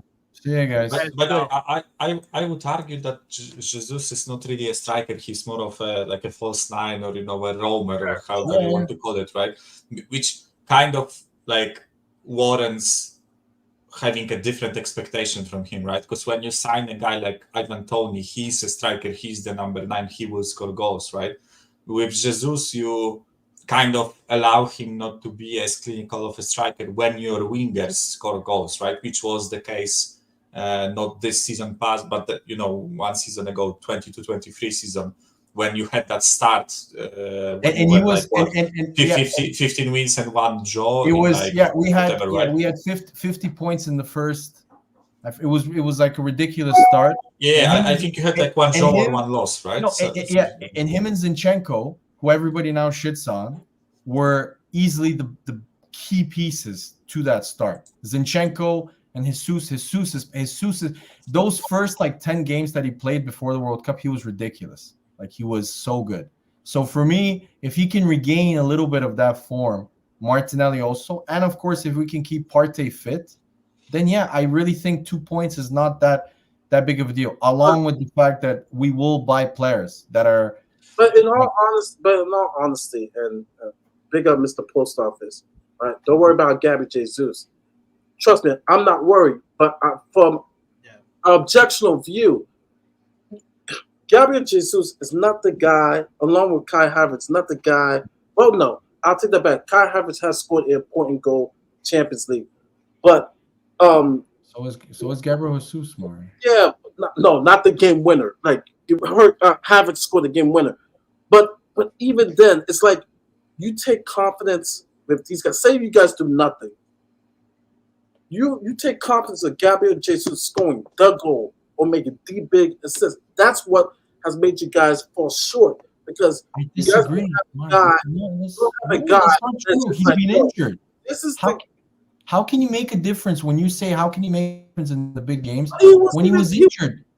City. Unless I'm missing something, he wasn't. It's the reason why I offloaded him. I don't think he is that. He is that guy. He's good. He's good, but he's not that guy. And you know what I'm talking about. You know what I've watched him. Maybe he's not. No, he isn't the elite finisher. But what he contributes to the team as a player, when I watch him as an Arsenal player, he is a super player to have in your team. His pressing. He is a good squad player. He's a good squad player. And that's why I'm happy that if we can keep a fit Jesus who can come off either off the bench or start. Coming off the bench last season in the last few games, he was sensational. He came off the bench against Bayern Munich, created the goal, got the actual assist to make it 2-2. Came off the bench against Everton. Came off the bench against Everton when we were struggling. Won last game of the year. Pretty much scored the actual goal. He's a really good player. Average squad player sort of thing. He's a good squad player. That's exactly. So he's not quality or nothing. He's just like I said. There's a reason why he's no. He is quality. He's an alright. No, he's not. He wouldn't be a squad player if he was quality. If he was a quality player, he'd get in there in front of Havertz.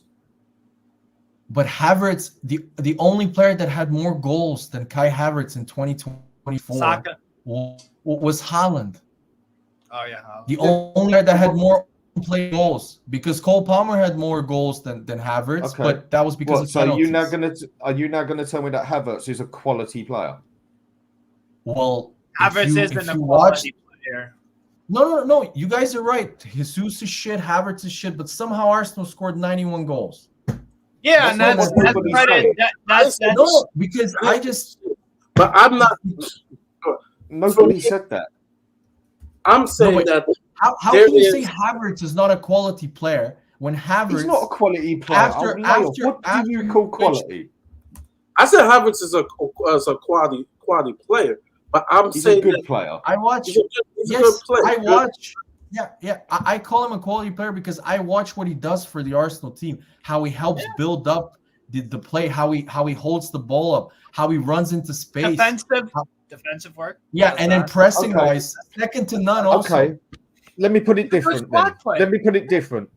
Would he get in Man City's team? Why am saying 91 goals and how many trophies? Scott, would he get in Man City's team?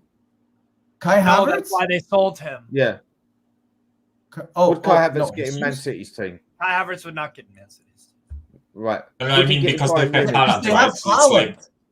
What is this argument? Because they have Haaland. Okay, what is I'm showing you he's not. Look, for me, there's world-class quality and then there's very good and good. He's not a quality player. He's a good squad player. Okay. Tell me how. Okay, tell me if we have. So Jesus is not a quality player. Havertz is our focal point. How the fuck did Arsenal score 91 goals then? Can you explain that to me? If our striker is not a quality player, with very good wingers. with very good wingers. Martinelli was shit last He season. was poor. He weren't that bad. He was poor. No, he was poor. Dan. He was terrible. I mean, I think Trossard's a quality player personally. Trossard is someone who I'd call quality. No, I was saying Martinelli. Martinelli was Saka is someone who I call quality. He's not world class, but he's someone who I call quality. Okay, so we have on the same level as Saka. So we have 2 quality players, and those 2 quality players up front led us to scoring 91 goals. They definitely in which you say this about Man City. Arsenal had scored more goals than Man City up until the last 2 to 3 weeks of that season. So Arsenal had the better attack. Yeah, because City beat. I forgot. I think they beat Fulham 5 or 6-0, and they just got ahead of us at the end in the last 2. Right, I get it. But over the first 10 games, Spurs scored more than you. Did you? It's irrelevant. It's irrelevant, isn't it? Because they scored more than you at the end of the season. So what if you scored more up until 35 games? Okay, they scored more by the end. You're talking about these players. You're talking about these players that start for Arsenal that are not quality, yet they scored more goals than the Invincibles with Henry and Bergkamp. Mm-hmm. I would say this, and you heard me say this in the beginning of maybe the middle of the season. The Premier League wise, I have not seen so many missed chances, league wise. Not only Spurs, but league wise. So for me, like, because I was actually big up to Football Heritage TV. I was talking about it today. Like the strikers, the forwards, I don't think they're as good as the ones growing up. I know people saying nostalgic or whatsoever. I saw so many missed chances last season, but the attempts were high. So yes, you scored 91, but how many attempts that you guys had? How many attempts Amari, don't you have to have quality players to create the chances for those attempts? Yeah, but you have quality players to be able to finish that. Yes, but in order for them to finish, you need to put the ball into the position for them to. You need to create the attack. Teams that created a lot of chances, right? We were up there, but would you say our players are quality? No, you wouldn't say our players are quality except for Son, because you've had a lot of chances. So if you have so many chances, of course you're gonna get a goal. Wait, no. Spurs scored. I think I read a stat. You guys shit on your attack, but if you look at your stats, I think Spurs scored the most amount of goals apart from one season. I think it was Poch's best season, right? You guys scored the most amount of goals last year, apart from one season in your Premier League history. So Spurs attack in terms of the system that you guys played was effective. Your problem wasn't going forward. My argument is that Arsenal can find marginal gains to increase those goals because Gabriel Jesus underperformed, Martinelli underperformed, and a key player was missing for 5 months who really helps us with those chances that you say with progressing the play in Partey. So I can see holes in the team that can possibly be improved, apart from signing, as Dan said, quality players, which I agree with him. I think we need another quality winger. But to say that Kai Havertz and Jesus are average players, especially Kai Havertz, who was arguably one of the best players in the Premier League in 2024, is for me, yeah. And this is the issue because Kai Havertz against Bournemouth was really good. Against Liverpool, he was sensational at home. He completely tore apart Konate and Van Dijk. So you guys can call him average, okay, but Arsenal are still scoring more goals than the Invincibles with these average players. How do you explain that? You know how I explain that? It's credit to your manager for creating for number one, coaching, doing an amazing job at coaching, which I won't dispute, building a system and a style of play that gets goals. That's what I would account it to.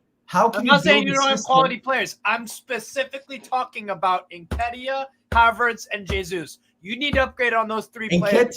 First of all, Nketiah barely plays. He barely starts. So that's a poor example. And if you had a striker that was a better backup to him, that guy would play and contribute. And there's that player out there. Okay. Yeah, true. Tell me, Okay, I agree with What are you you. gonna do? That's why. Okay, But I'll bring up another striker. That's cool. But that's why Arsenal are trying to sell Eddie. They're trying to sell him. They're trying in every way to actually sell, and they will sell him. I do think. You know who actually Arsenal should buy? João Pedro at Brighton. I actually think that would be a great signing. Yeah, he's good. Yeah, okay, yeah. Except You that take him. That's Brighton enough. are Would you agree?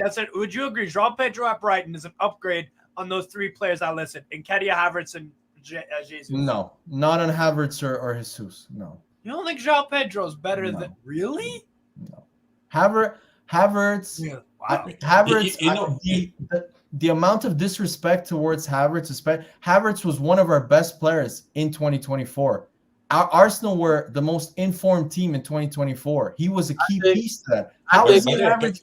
No, this is what I think about Havertz, and I'll say this: in the second half, when you guys got things rolling, he was very important. He was very important. The first half, it was more. Mari, he played as a number 8 in the first. He scored 14 goals as a center forward from the latter half of the season.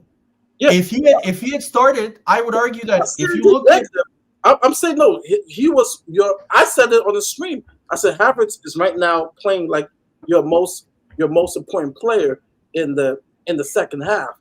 And he proved it. The question is, people come with, they play in good form. Is he going to do that again next year? Or do you want to improve on him? And I think that's the question some people are putting in the chat. Do you want to improve on him? Do you want to improve Gabriel Jesus? I'm saying they're solid. They said solid player. Quality may be different meanings for different people. You know what I'm saying? Because sometimes somebody says quality, and they mean world class. But that's a totally different. It conflates. Yeah. By the way, João Pedro, I just looked it up. João Pedro got 20 goals last year across all competitions in 38 appearances. Okay. That's not bad. That's way better than Jesus last year. He's a bad player. I like João Pedro, but is he an upgrade over Jesus and Havertz? No. Yes.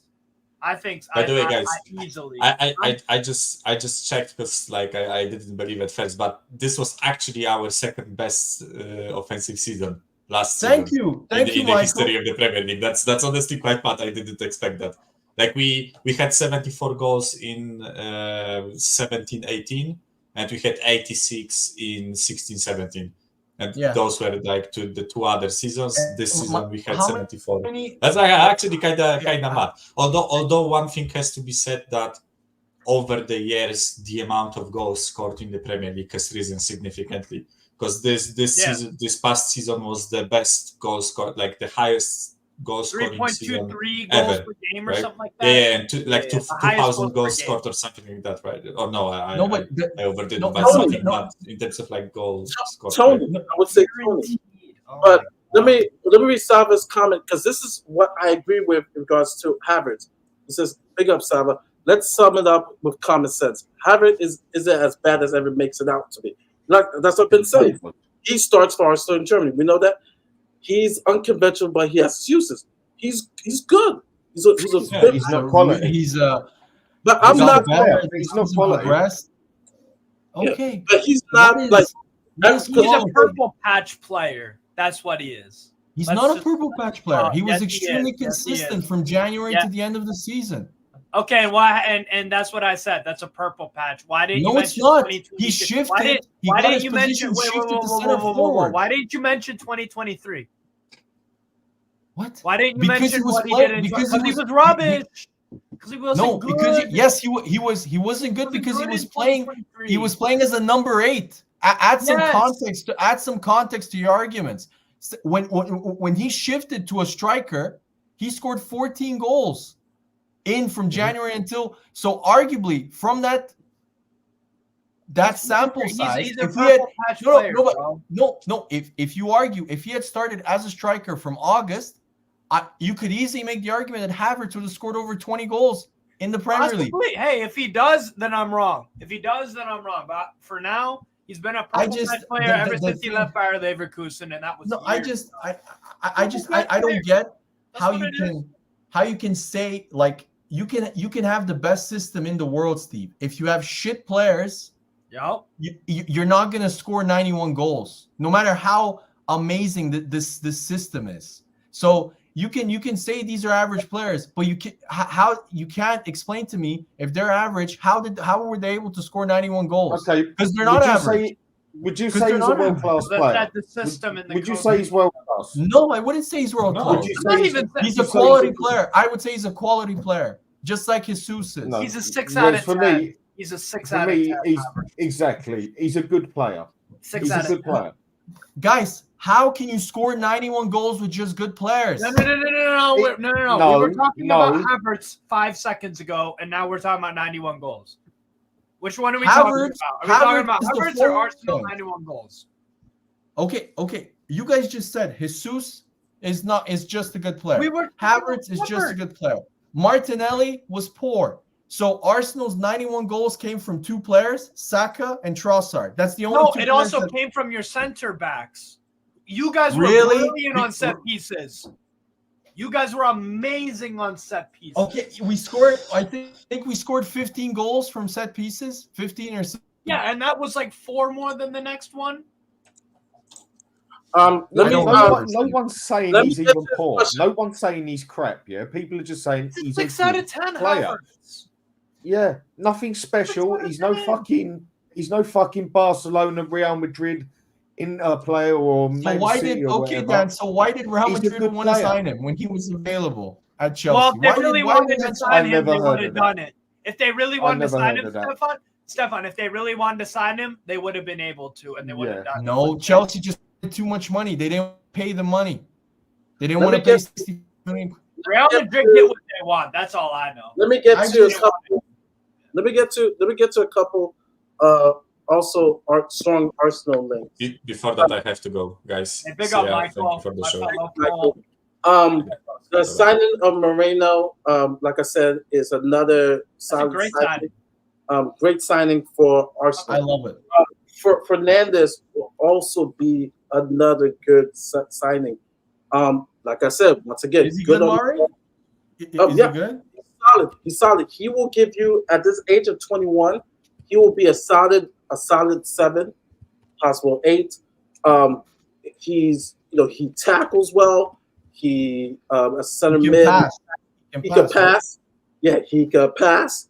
When you're trapping, when you're pressing Arsenal, he will definitely be a big help of bringing the press. He could pass. He could dribble. He does everything, and he can even play.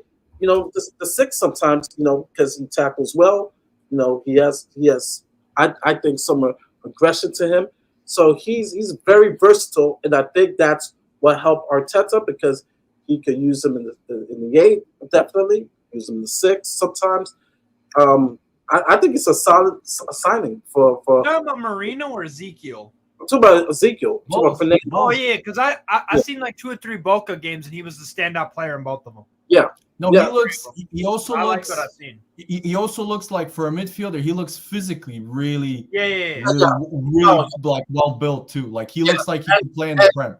And the thing about him too is, because remember I was harping on our most talented player, that's Barco, who went to Brighton.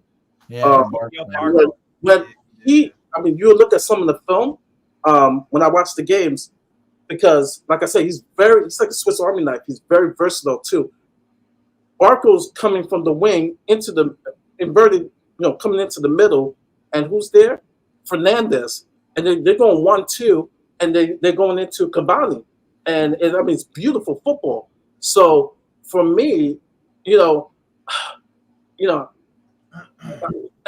for me, I'm always going to give respect where respect is doing.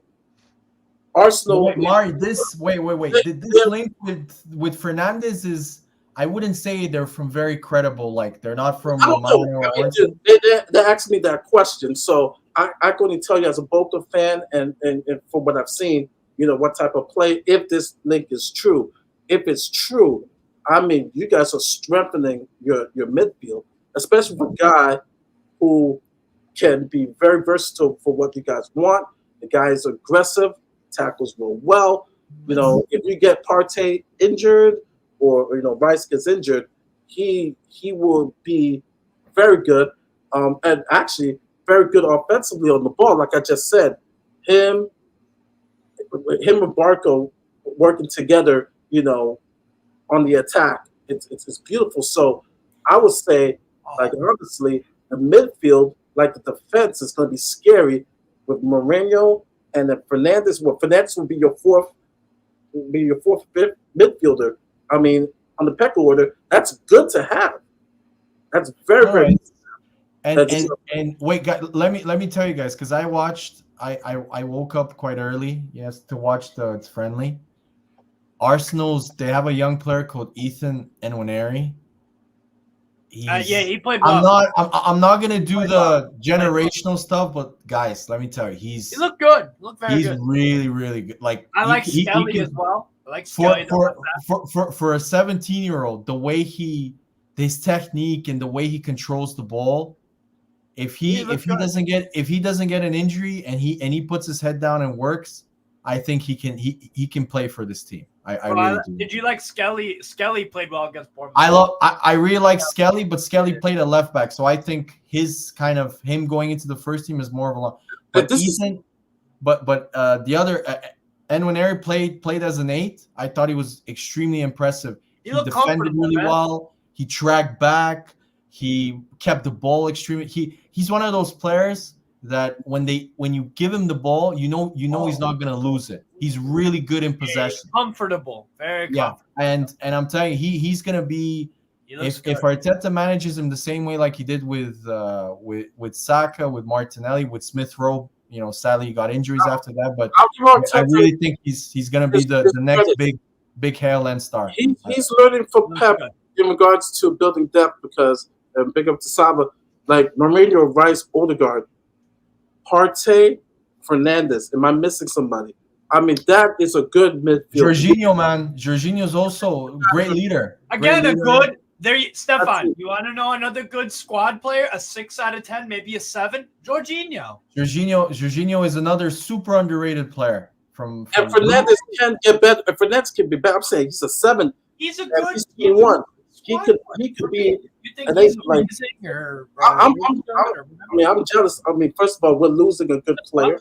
Guys, I just want to tell Dan and Mari, the transfer window isn't open. Levy usually does his business later, so it's still not over per se. I know you guys are depressed and shit because you're signing like 15-year-olds, but I honestly don't. I'm telling you, he's gonna sign. He just relieved I read over £1 million in weekly wages. He's gonna sign somebody. He's going into Europe. Your midfield got weaker with the loss of Højbjerg. He's gonna sign players. Like I really crazy in and of itself. Yeah, I would love the likes of Kone, Zubamendi to really come in. You're not signing Zubamendi. Zubamendi's wanted by Bayern, by Real Madrid. Forget Zubamendi. I know that. But he's talking that kind of player. With everything you just said, I'm saying that kind of player because for me, I'm being honest. I'm not happy about Basuma. I've said it last season. I'm not happy with Basuma. I told you guys about it. I think we need another player to challenge his lazy ass. I said it. His lazy ass. He was. We're playing him the wrong way. Yes, I agree, Dan. He was not the most wanted midfielder out of the top 4 teams in the Premiership for no reason. He was an advanced 8. But Dan, no, I get what you say, Dan. If I take what you said, but his attitude to the game, like I said, I saw lackadaisical. I saw some plays when he effed up Van de Ven and Romero by not tracking back. NBC Sports showed you a circle of him not tracking back. And he effed our defense up. Right? That's the reason why. But then why do we play him to do that when that's not his strong point? But what is his strong point? To help the defense. You need to track back. I'm sorry on the counter. You need to track back. The dude was walking. Yeah, that's true. My eyes rolled back. If you guys go because I had the pleasure of watching the Spurs QPR game. There was one instance where the right back A pleasure. ran past him. He didn't even try. Like he just left him. That's true. No, there's a couple of times he got lazy. But if you want the best out of Basuma, he can play box to box, but he can't come deep box to box. Yeah, Yes. he's best. Halfway He's line. best coming back that little way back, ball winning midfielder, get the ball quickly, run off up with it, nice direct short pass, and then stay out the way. And then That is what he is best at. I mean, When he I played like that for Brighton, he's better than Papasar and he's better than Benson Court. I can't believe this. I love Papasar. Why do you guys keep dissing Papasar? I'm not dissing. Again, Stefan, he's like a 6 out of 10. He's a solid player. better. Sar is 10 times the player Basuma is because Sar. No, I won't say 10 that. times. I would rather have Sar than Basuma. Wait, I wouldn't say that. The flaws for Sar on the ball, he needs to improve much better. But Mari, Sar. Many times to my life. But Mari, Sar. How many big games can you tell me Sarah's controlled? Okay, yeah, he's Maybe not, one. Okay, but One or two. he's not a controlling midfielder, Sar. Maybe one or two. I'm being Anyone honest. who plays box to box has to be good at controlling a game. No, Dan, not necessarily. Aaron Ramsey from Arsenal was a really good box to box player. He could never control a midfield. For real? I said a good box to box. But he's Aaron never controlled or ran a game. No, Ramsey was how is Aaron Ramsey not a good box to box player? Dan. Hey? Sorry for me. I didn't hear your last bit. Sorry. No, so sorry. I just gave you the example. Aaron Ramsey was a great box-to-box player for Arsenal, one of the best in the Premier League. He never controlled the game. It wasn't him that was controlling the game for Arsenal. It was Santi Cazorla who kind of. He's better on the ball than Sar. Aaron Ramsey was another one. He was nothing special. He's an all right player. Aaron Ramsey he was no quality player. He was not quality. See, he is like a 7 out of 10. Sometimes he could have like 8 or 9 or 10 out of 10 games. On the odd game. The injury, Aaron Ramsey for 2 or 3 seasons was the highest scoring midfielder in the Premier League, guys. Yeah. He was nothing special. I really don't think he was anything special compared to other players there. Dan, would you agree with this? Injuries fucked him up. No, he was Steve, he was injury prone, but at Arsenal for 2 or 3 seasons, box to box in terms of running into the box and finishing, he was sensational. On Saturday, we had the 24-hour stream, and they will compare Villa's midfield to Spurs. I said the best player out of both teams is McGinn, because McGinn would give you a solid 7. With Sar is up and down, terrible on the ball. Bentancur hasn't been the same since his injury. Yeah. Right. So, Coach Shaw, I have said this, that Bentancur hasn't been the same, but he's still the best on the ball. Basuma, his attitude and stuff like that, inconsistent. The best part of the season was the first 10 games. I'm not happy about Basuma. Madison is the wild card, right? Madison is very similar. Madison is very similar to Basuma. When things are going great and the team is playing well, he's amazing. And then he's amazing. When things are shit, he hides. Madison and Basuma are very similar. They're both not the right character profile. And Leicester fans will tell you this. Wayne in the chat, Wayne warned you. He said he's going to start really hot, get an injury, and then go to complete shit. And that's exactly what happened. He was so crap for Spurs at one point. I remember that he got dropped at the end of last season. Yeah. So for me, the midfield, right? Yeah. So for me, I know everybody's talking about the front line. Yes, we need help in the front line, but the midfield, I'm saying that be realistic. Bring in 2 players, 2 solid players to come into the midfield. Preferably, I like a 6. I want a 6. But who, Mari? We can say this, but which player? Like, because you have to fit it with the style of Ange. I don't think Ange wants a conductor per se. What Dan says, like a Xabi Alonso or a Pirlo. I think Ange wants more of a bulldozing type of center mid. that He runs doesn't into the create. box. That He wants a box-to-box midfielder that can defend us as good as he can, and you ain't gonna Yeah. find one unless you pay. Like, if there is even one out there apart from Rodri, that is what he needs for his style to work, or at least work better. He literally needs Rodri sitting there, Or like an And- N'Golo Conte, where he could just run, yeah. run, And run, like I run, keep run, telling run, everyone, run. Yeah. Ange's style, the Premiership is too good for it. Go put the best defense in the world there. We will still concede over 50 goals because we will still have 2 defenders there. The football is too good for Postecoglou. I agree with this. He Mari, needs to adapt, I and if said he this last doesn't, year. then No, yeah. no, Steve, don't give me this because I told you this last year in September, and you're like, no, Ange is amazing. I didn't His say he was style- amazing. I didn't say amazing. I said I said all this after 10 games. I started saying this. I was the same. Even though you won these games, I was from the defensive side.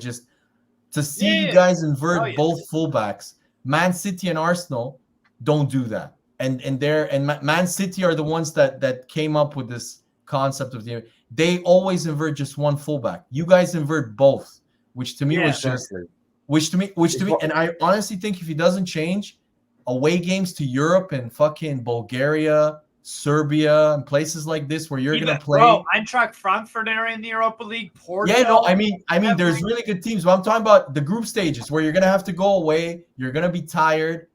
Like, I'm really intrigued to see what Ange is gonna do. And the early signs are that Dan is right, along with Stel. He hasn't signed a set piece coach, which to me is nope. I mean, after last season, how could you not assign a set piece coach like that? Like. That's just ignorance. It's complete ignorance on the manager. Yeah. And look, unless the manager goes and signs at least two quality players to get into that get in that first team, and then another 2 players that can fight to get into that first team. With the way the other teams are starting to do it, Spurs are going to be lucky if they finish 8th, and Ange will be gone by Christmas.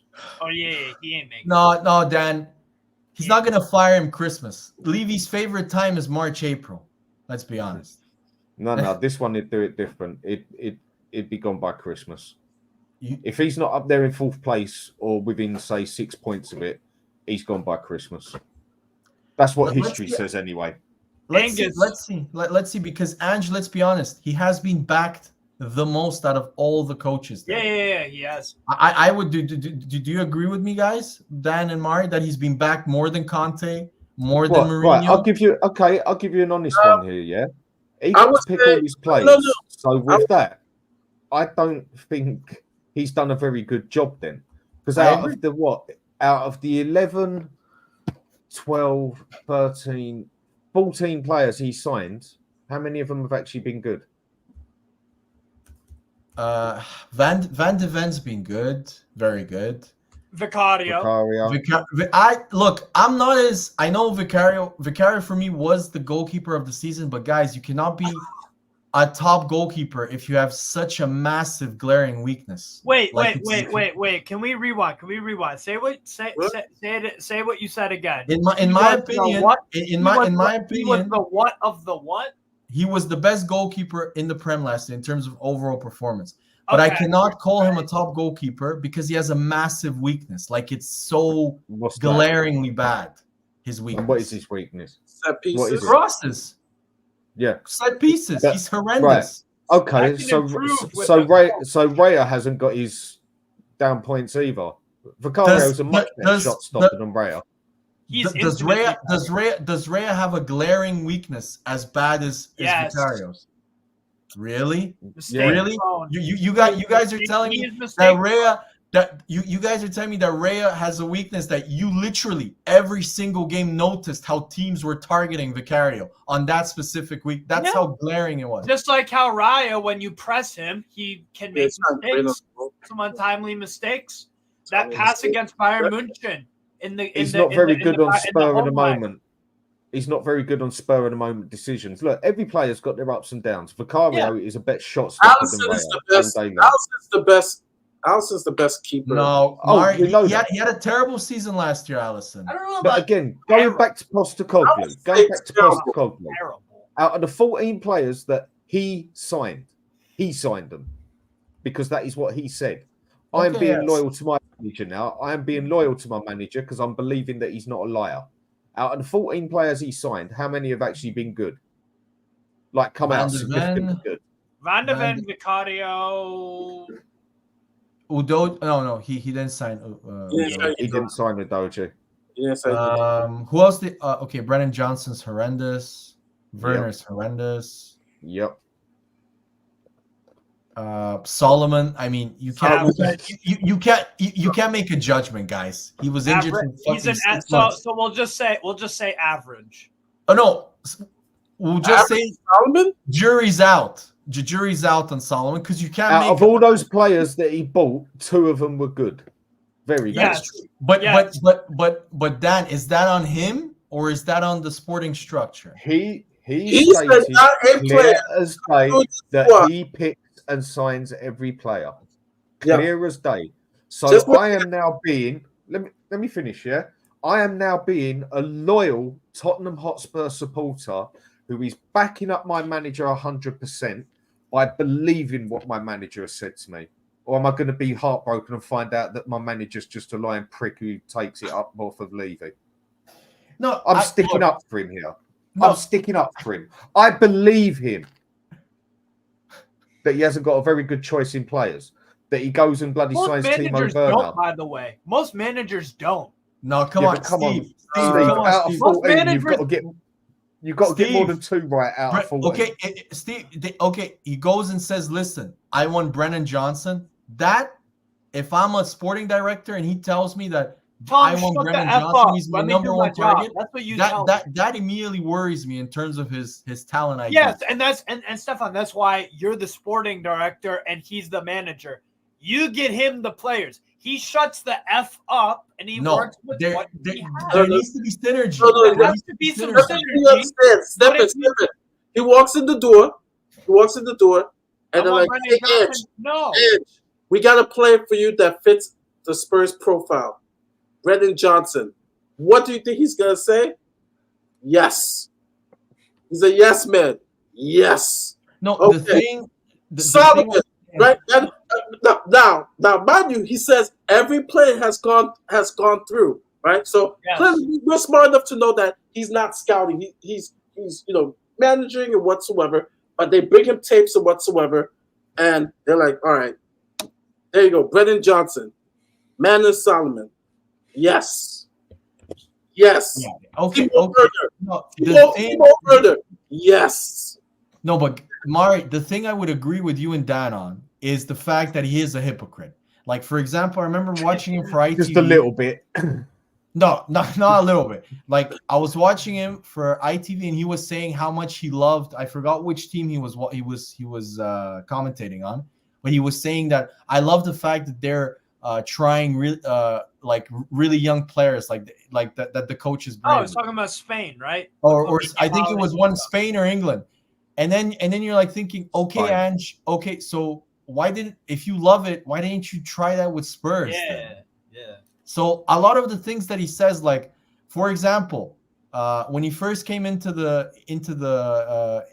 club, he said that the youth academy is excellent, that it's got a lot of promising players, this and that. Now I read a quote, I think it was yesterday or 2 days ago. He pretty much shit on the Spurs academy players, that they're not good enough, that it needs to improve.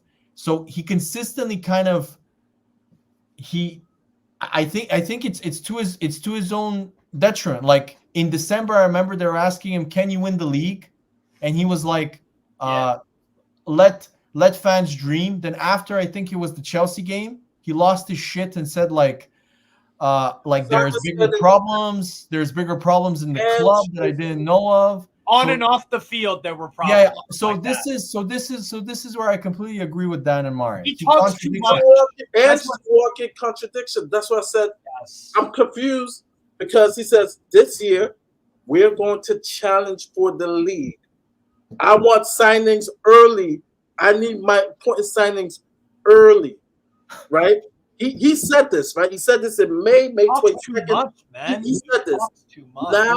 Now it's about to, August is around the corner, and all we've signed is Timo Werner, who's crap, and 3 kids, right? The name of the episode is, right, we signed kids. 3 unproven kids, right? We have done nothing to improve the front 11, the starting 11. We have done nothing to improve the starting 11, which needs improvement not only in the forward line, but also in the midfield. We haven't done anything that improves that 11. We have done nothing. We have done fuck all. Right. Wait, guys. It's July. Just remember that. Goodbye, because my meds are kicking in and I've got to go. Right, Stefan, do you use PayPal? I was gonna ask you for that. Tell me, I have your number. I'll send you a message now, and then you can. Can I just send you the money to your account, and you can donate it to whatever charity you want? Is that fair, Dan? Yeah, the deal was great. Ormond Street Hospital. Okay. Yeah, but because I've never donated to that charity, so I don't. Huh? Send that 100 quid. Send that 100 quid to me. I will do it. And I will put the receipt on here so everybody sees it. I think Stel send me your number. Let me just check. If you can give me just 30 seconds. While they sort that out, people, make sure to smash up the likes and subscribe to Tottenham Away. And also, Dan, I'm gonna put your link, Hotspur Hood. Yes, in the comments. My moderator, though. My moderator. And if you haven't had a chance to watch Hotspur Hood, that episode earlier, please. Okay, Dan. Please watch, subscribe, and like. We also have on the link. Also subscribe and like Football Heritage TV, and also subscribe and like the private. Strasbourg Steve's his channel. Let's go, on baby. The private, you've got my number and my email. You should be able to put that straight through on PayPal. That would be the easiest thing to do. Okay. PayPal. Okay. I'll send you it, and then you can send me your bank info. Is that cool? Or PayPal? I won't need, if you put it on PayPal, I don't need your bank info. I don't have PayPal though. That's the issue. Can I just send it to you via bank transfer? Is that okay? All right. Yeah. What I'll do then is just send me a message on WhatsApp, and I'll send you the details over and sort that out with you soon. Okay. And then what I will do is I'll transfer it over to Great Ormond Street Hospital and put it on here so everyone could see that you're a man of your word. Right. Fair play, people. Good night. Take care of yourselves. Take care, Dan. Good speaking. Always a bit of fun. Take it easy. Always. See you guys. Good night. Just some final words before we go. Yes. Calafiori. Here we go. Calafiori. Once again, just to recap, we signed Yang, another 18-year-old, another young kid. One that's coming in January. Don't know much about him. It's a wait and see type of player. Does nothing to our starting 11. Does absolutely nothing, which we need to improve on. We need forwards. We need some midfielders. And for me personally, I don't have a positive look for the season. I don't have a positive. I don't blame you. And like I said, I'm struggling to be excited about this upcoming season. It's the first time ever supporting this team. I'm coming in. Blah, meh. That's how I'm coming into the season. Once the game against Leicester kicks off, maybe I might feel differently, but differently meaning excited to see the game, but still, I just there's. Mark, aren't you looking forward to watching Bayern against Spurs? I think that'll be a very good test. Kane's not playing. Kane's not playing that game. Yeah. Okay. Who cares? Yeah, but Bayern still have really good players. Apart from Kane. I mean, other than seeing the kids play, you're not gonna play. You're not gonna play with the kids against Bayern. You're gonna get destroyed if you. Yeah, and if you do, you'll get reds. Hey guys, let me just mention, you guys can still donate. I don't know, Salva, they can still donate to the charity. Just go to his page, and I think he still has a link on his page where you guys can contribute. He has raised over $3K. So please donate to the cause. Mental health. I work in the mental health community as a counselor, as a school counselor. So definitely very, very important issue. So go on to his page there. Sounds like a Knicks fan. Yes, I am a Knicks fan, and so that's the funniest part. I was about to say, wait, aren't you? yeah, I am a Knicks fan. Yeah. The teams I root for, though I say Giants, but I've seen the Giants win 2 big games over the evil. I know you can't. If you're a Giants fan, you can't. You guys have won Super Bowls in the last 20 years. It's not like the Knicks. Literally, you've chosen the 2 most Spursy teams that you could. No, actually, for the NFL, you could have picked Buffalo Bills would be the Spurs. Buffalo Bills are Spurs. Yeah. Oh yes. So guys, like I said, the link is still there. Please, if you haven't donated, just check out the link, and it's for a good cause. So please go to his page, Football Heritage TV. The link is still there, and just donate for a good cause, very good cause. And I work in the field of psychology and counseling, and so it's much needed. Yeah, nothing to play around with in regards to your mental health. So please, we're at the stage where we're starved for quality. Whoever we sign now will be praised by fans. Yep, 100%. Yeah. Absolutely, 100%. The Knicks. But I will say this, because I know we're going off to basketball. The Knicks. Jalen Brunson, man. Well. The owner, you're not gonna win. You don't have good enough stars, Mario. You don't have good enough stars. The Knicks made money, but we were laughable. We were a joke.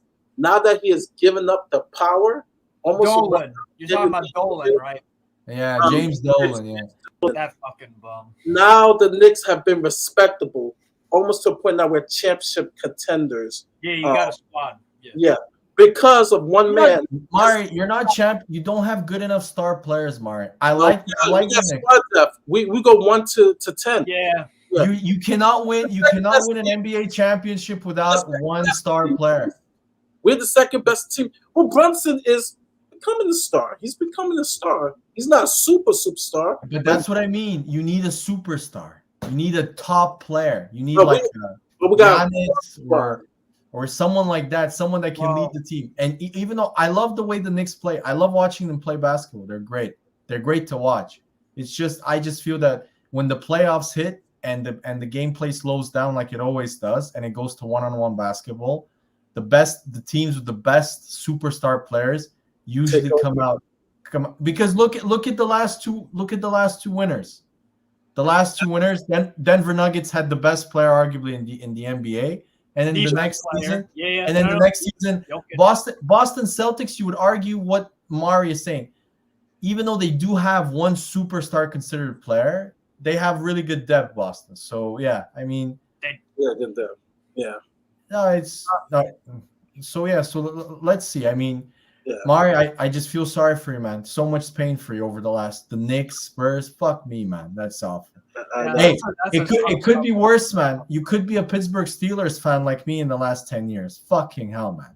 Hey, you guys are always in the freaking Brahma Bears. Yeah, playing snail fucking football, high school football. Yeah, it's boring as shit. It's been awful. Just defense and it's just awful. I love the Steelers, but honestly, it's been like watching paint dry. So who do you think plays more this year, Russell Wilson or Justin Fields? Honestly, Fields. I really don't rate Russell Wilson. I think he's just fucking soft. He's done. He's done. I think it's done. I just think his last few years at Seattle, his last few years were awful. I don't think he's gonna work. Even though if you look at the Steelers' offense, their offensive line, they have 2 really good running backs. He does have a really good kind of base to start off with. I'm a big Ohio State fan, so I'm hoping Justin Fields can come in and take over because honestly, sorry, Steve. Fuck Chicago. Everybody that goes to Chicago goes to shit. Especially quarterbacks, especially quarterbacks. Especially because it's because you have to because it's the only stadium apart from Green Bay where you have to throw the ball at minus fucking 20. Only Chicago would do that. But my last question, I gave my Spurs rant to end. Other than United cooking, Arsenal seems like they're cooking. Any last words about Arsenal? We're gonna win the league. You can't even say it with a straight face. I don't think so. Last word. No. You guys are hoping, but I'm just gonna tell you every year. It's gonna be close. No, you know my real feeling. I actually don't care if Arsenal win the league because then this whole channel is gonna be tweeting. No. I'm gonna be here and I'm gonna. No. Steve, you're not even in Europe this season. What are you gonna say shit to Arsenal fans about? I'm not saying shit. I'm saying I wouldn't mind if you won the league. This channel, no. This channel, like Levy, it will mean absolutely nothing. Arsenal could win the next 3 leagues. I'm telling you, Mari. That wouldn't hurt you, Mari. And with Daniel Levy, it will not mean nothing. I'm telling you, he's insecure. He's insecure about Arsenal. As long as Daniel Levy is making money, it will. Yeah, we're not debating. Yeah, no, I'm saying. And our fan base are happy with a top 6 finish and a good time at the stadium. Mari, me and Stella had a 45-minute argument on. I know. And the show. I'm telling you, he doesn't have a Joker card anymore. He had the Mourinho Conte Joker card. Poch is not coming back. That's his last Joker. He's not. The league will not move Daniel Levy. Nothing will move Daniel Levy unless it involves his wallet. Spurs have to get relegated. It does not mean. I disagree, guys. Don't forget what happened with Nuno. He was completely rattled. He was rattled. Nuno was absolute shit. As long as we're in 6th or 7th and above. But okay. Imagine this scenario before we go. Ange gets sacked because shit hits the fan, and Arsenal win the league. How does that not create a toxic situation? It does. So how does it not recreate what happened with Nuno, Mari? Because remember when Levy's wife was like holding his It's okay, Daniel. It's okay. Our fans would demand a new coach that plays attractive football that can at least get us into Champions League. And that's all of the status quo. And when it pertains to Levy, it only pertains to him when it hurts him in the wallet. Yeah, finances. It's only finances when it comes to him. Trust me. I agree. He had a Arsenal fan while he was eating lunch or dinner, so came up and make fun of him. Right? Most people get irate, they'll be mad, and you look at his face, it's just kind of like, Mari, but that's not true with Nuno. Do you not remember what happened against Man United? The whole stadium. That's a different context. How? If Ange gets sacked and you have because you don't if you think about it, you guys are screwed if Ange gets sacked because what's happened is every top coach has seen that you don't back coaches like Mourinho and Conte. So no top coach is gonna want to come. You have no plan B after Ange because he has to fire a manager, and the fans are upset. But it will happen, and they'll be even more upset if Arsenal win the league. No, but they'll be even more upset. It will not be indirect in regards to that. It'll only be towards that situation because once he has a new manager, where we're gonna play progressive, advancing football, then the fans will be happy. Trust me. Arsenal, your own fans are so insecure about Arsenal that they were celebrating Man City beating them at their own stadium. That's hilarious. That was funny. What are you talking about? So fucking funny. Do not care. Some do, but they're those who all they want is the status quo.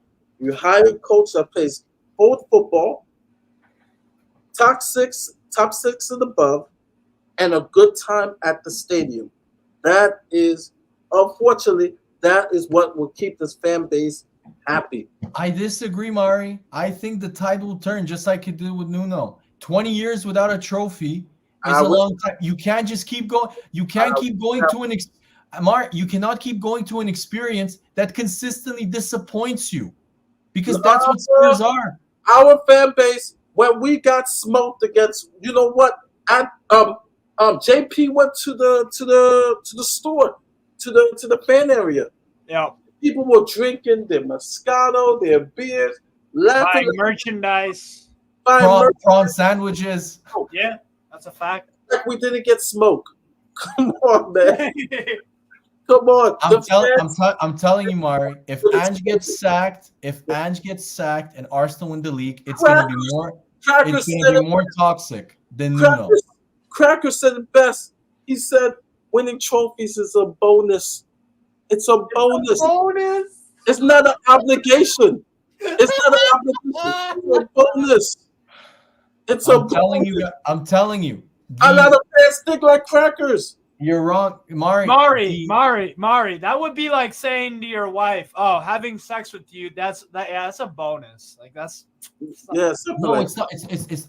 But you guys are missing the point that even the happy clapper channels that you guys, I don't want to name which ones, they're inviting Levy out. Even you, Jim, my point. Nothing's wrong with trying to stay out, spending hard money. Hey, but Eugene is right here. The amount of money that you would spend on a day out at Spurs is fucking ridiculous. Let's be honest. Crazy. They had a protest that no one showed up to. It wasn't even by telling them away. It was by the trust about the rising prices and stuff. No one showed up. It's just okay, guys. I have to go because it's really late. Thank you for the show, Mari. Sorry I was late again. Yeah. But we will be back next week. Maybe Tony signs. Maybe as exactly as I'm telling you. Wait for August. I guarantee you. Hey, you know what? Martin? You know what we haven't asked? Hey, Steve, why haven't Newcastle signed anybody? Bro, we're acting like bums too.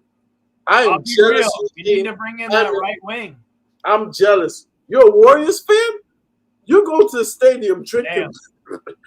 I'm jealous. I don't know if you're jealous right now. The Warriors suck right now, so it's they suck now. But I was jealous years before. Yeah, of course. But okay, I'm gonna go, guys. See you. All right, guys. See you guys next week. Let's go Steelers. All right, see you guys. Bears. Bears. The Bears.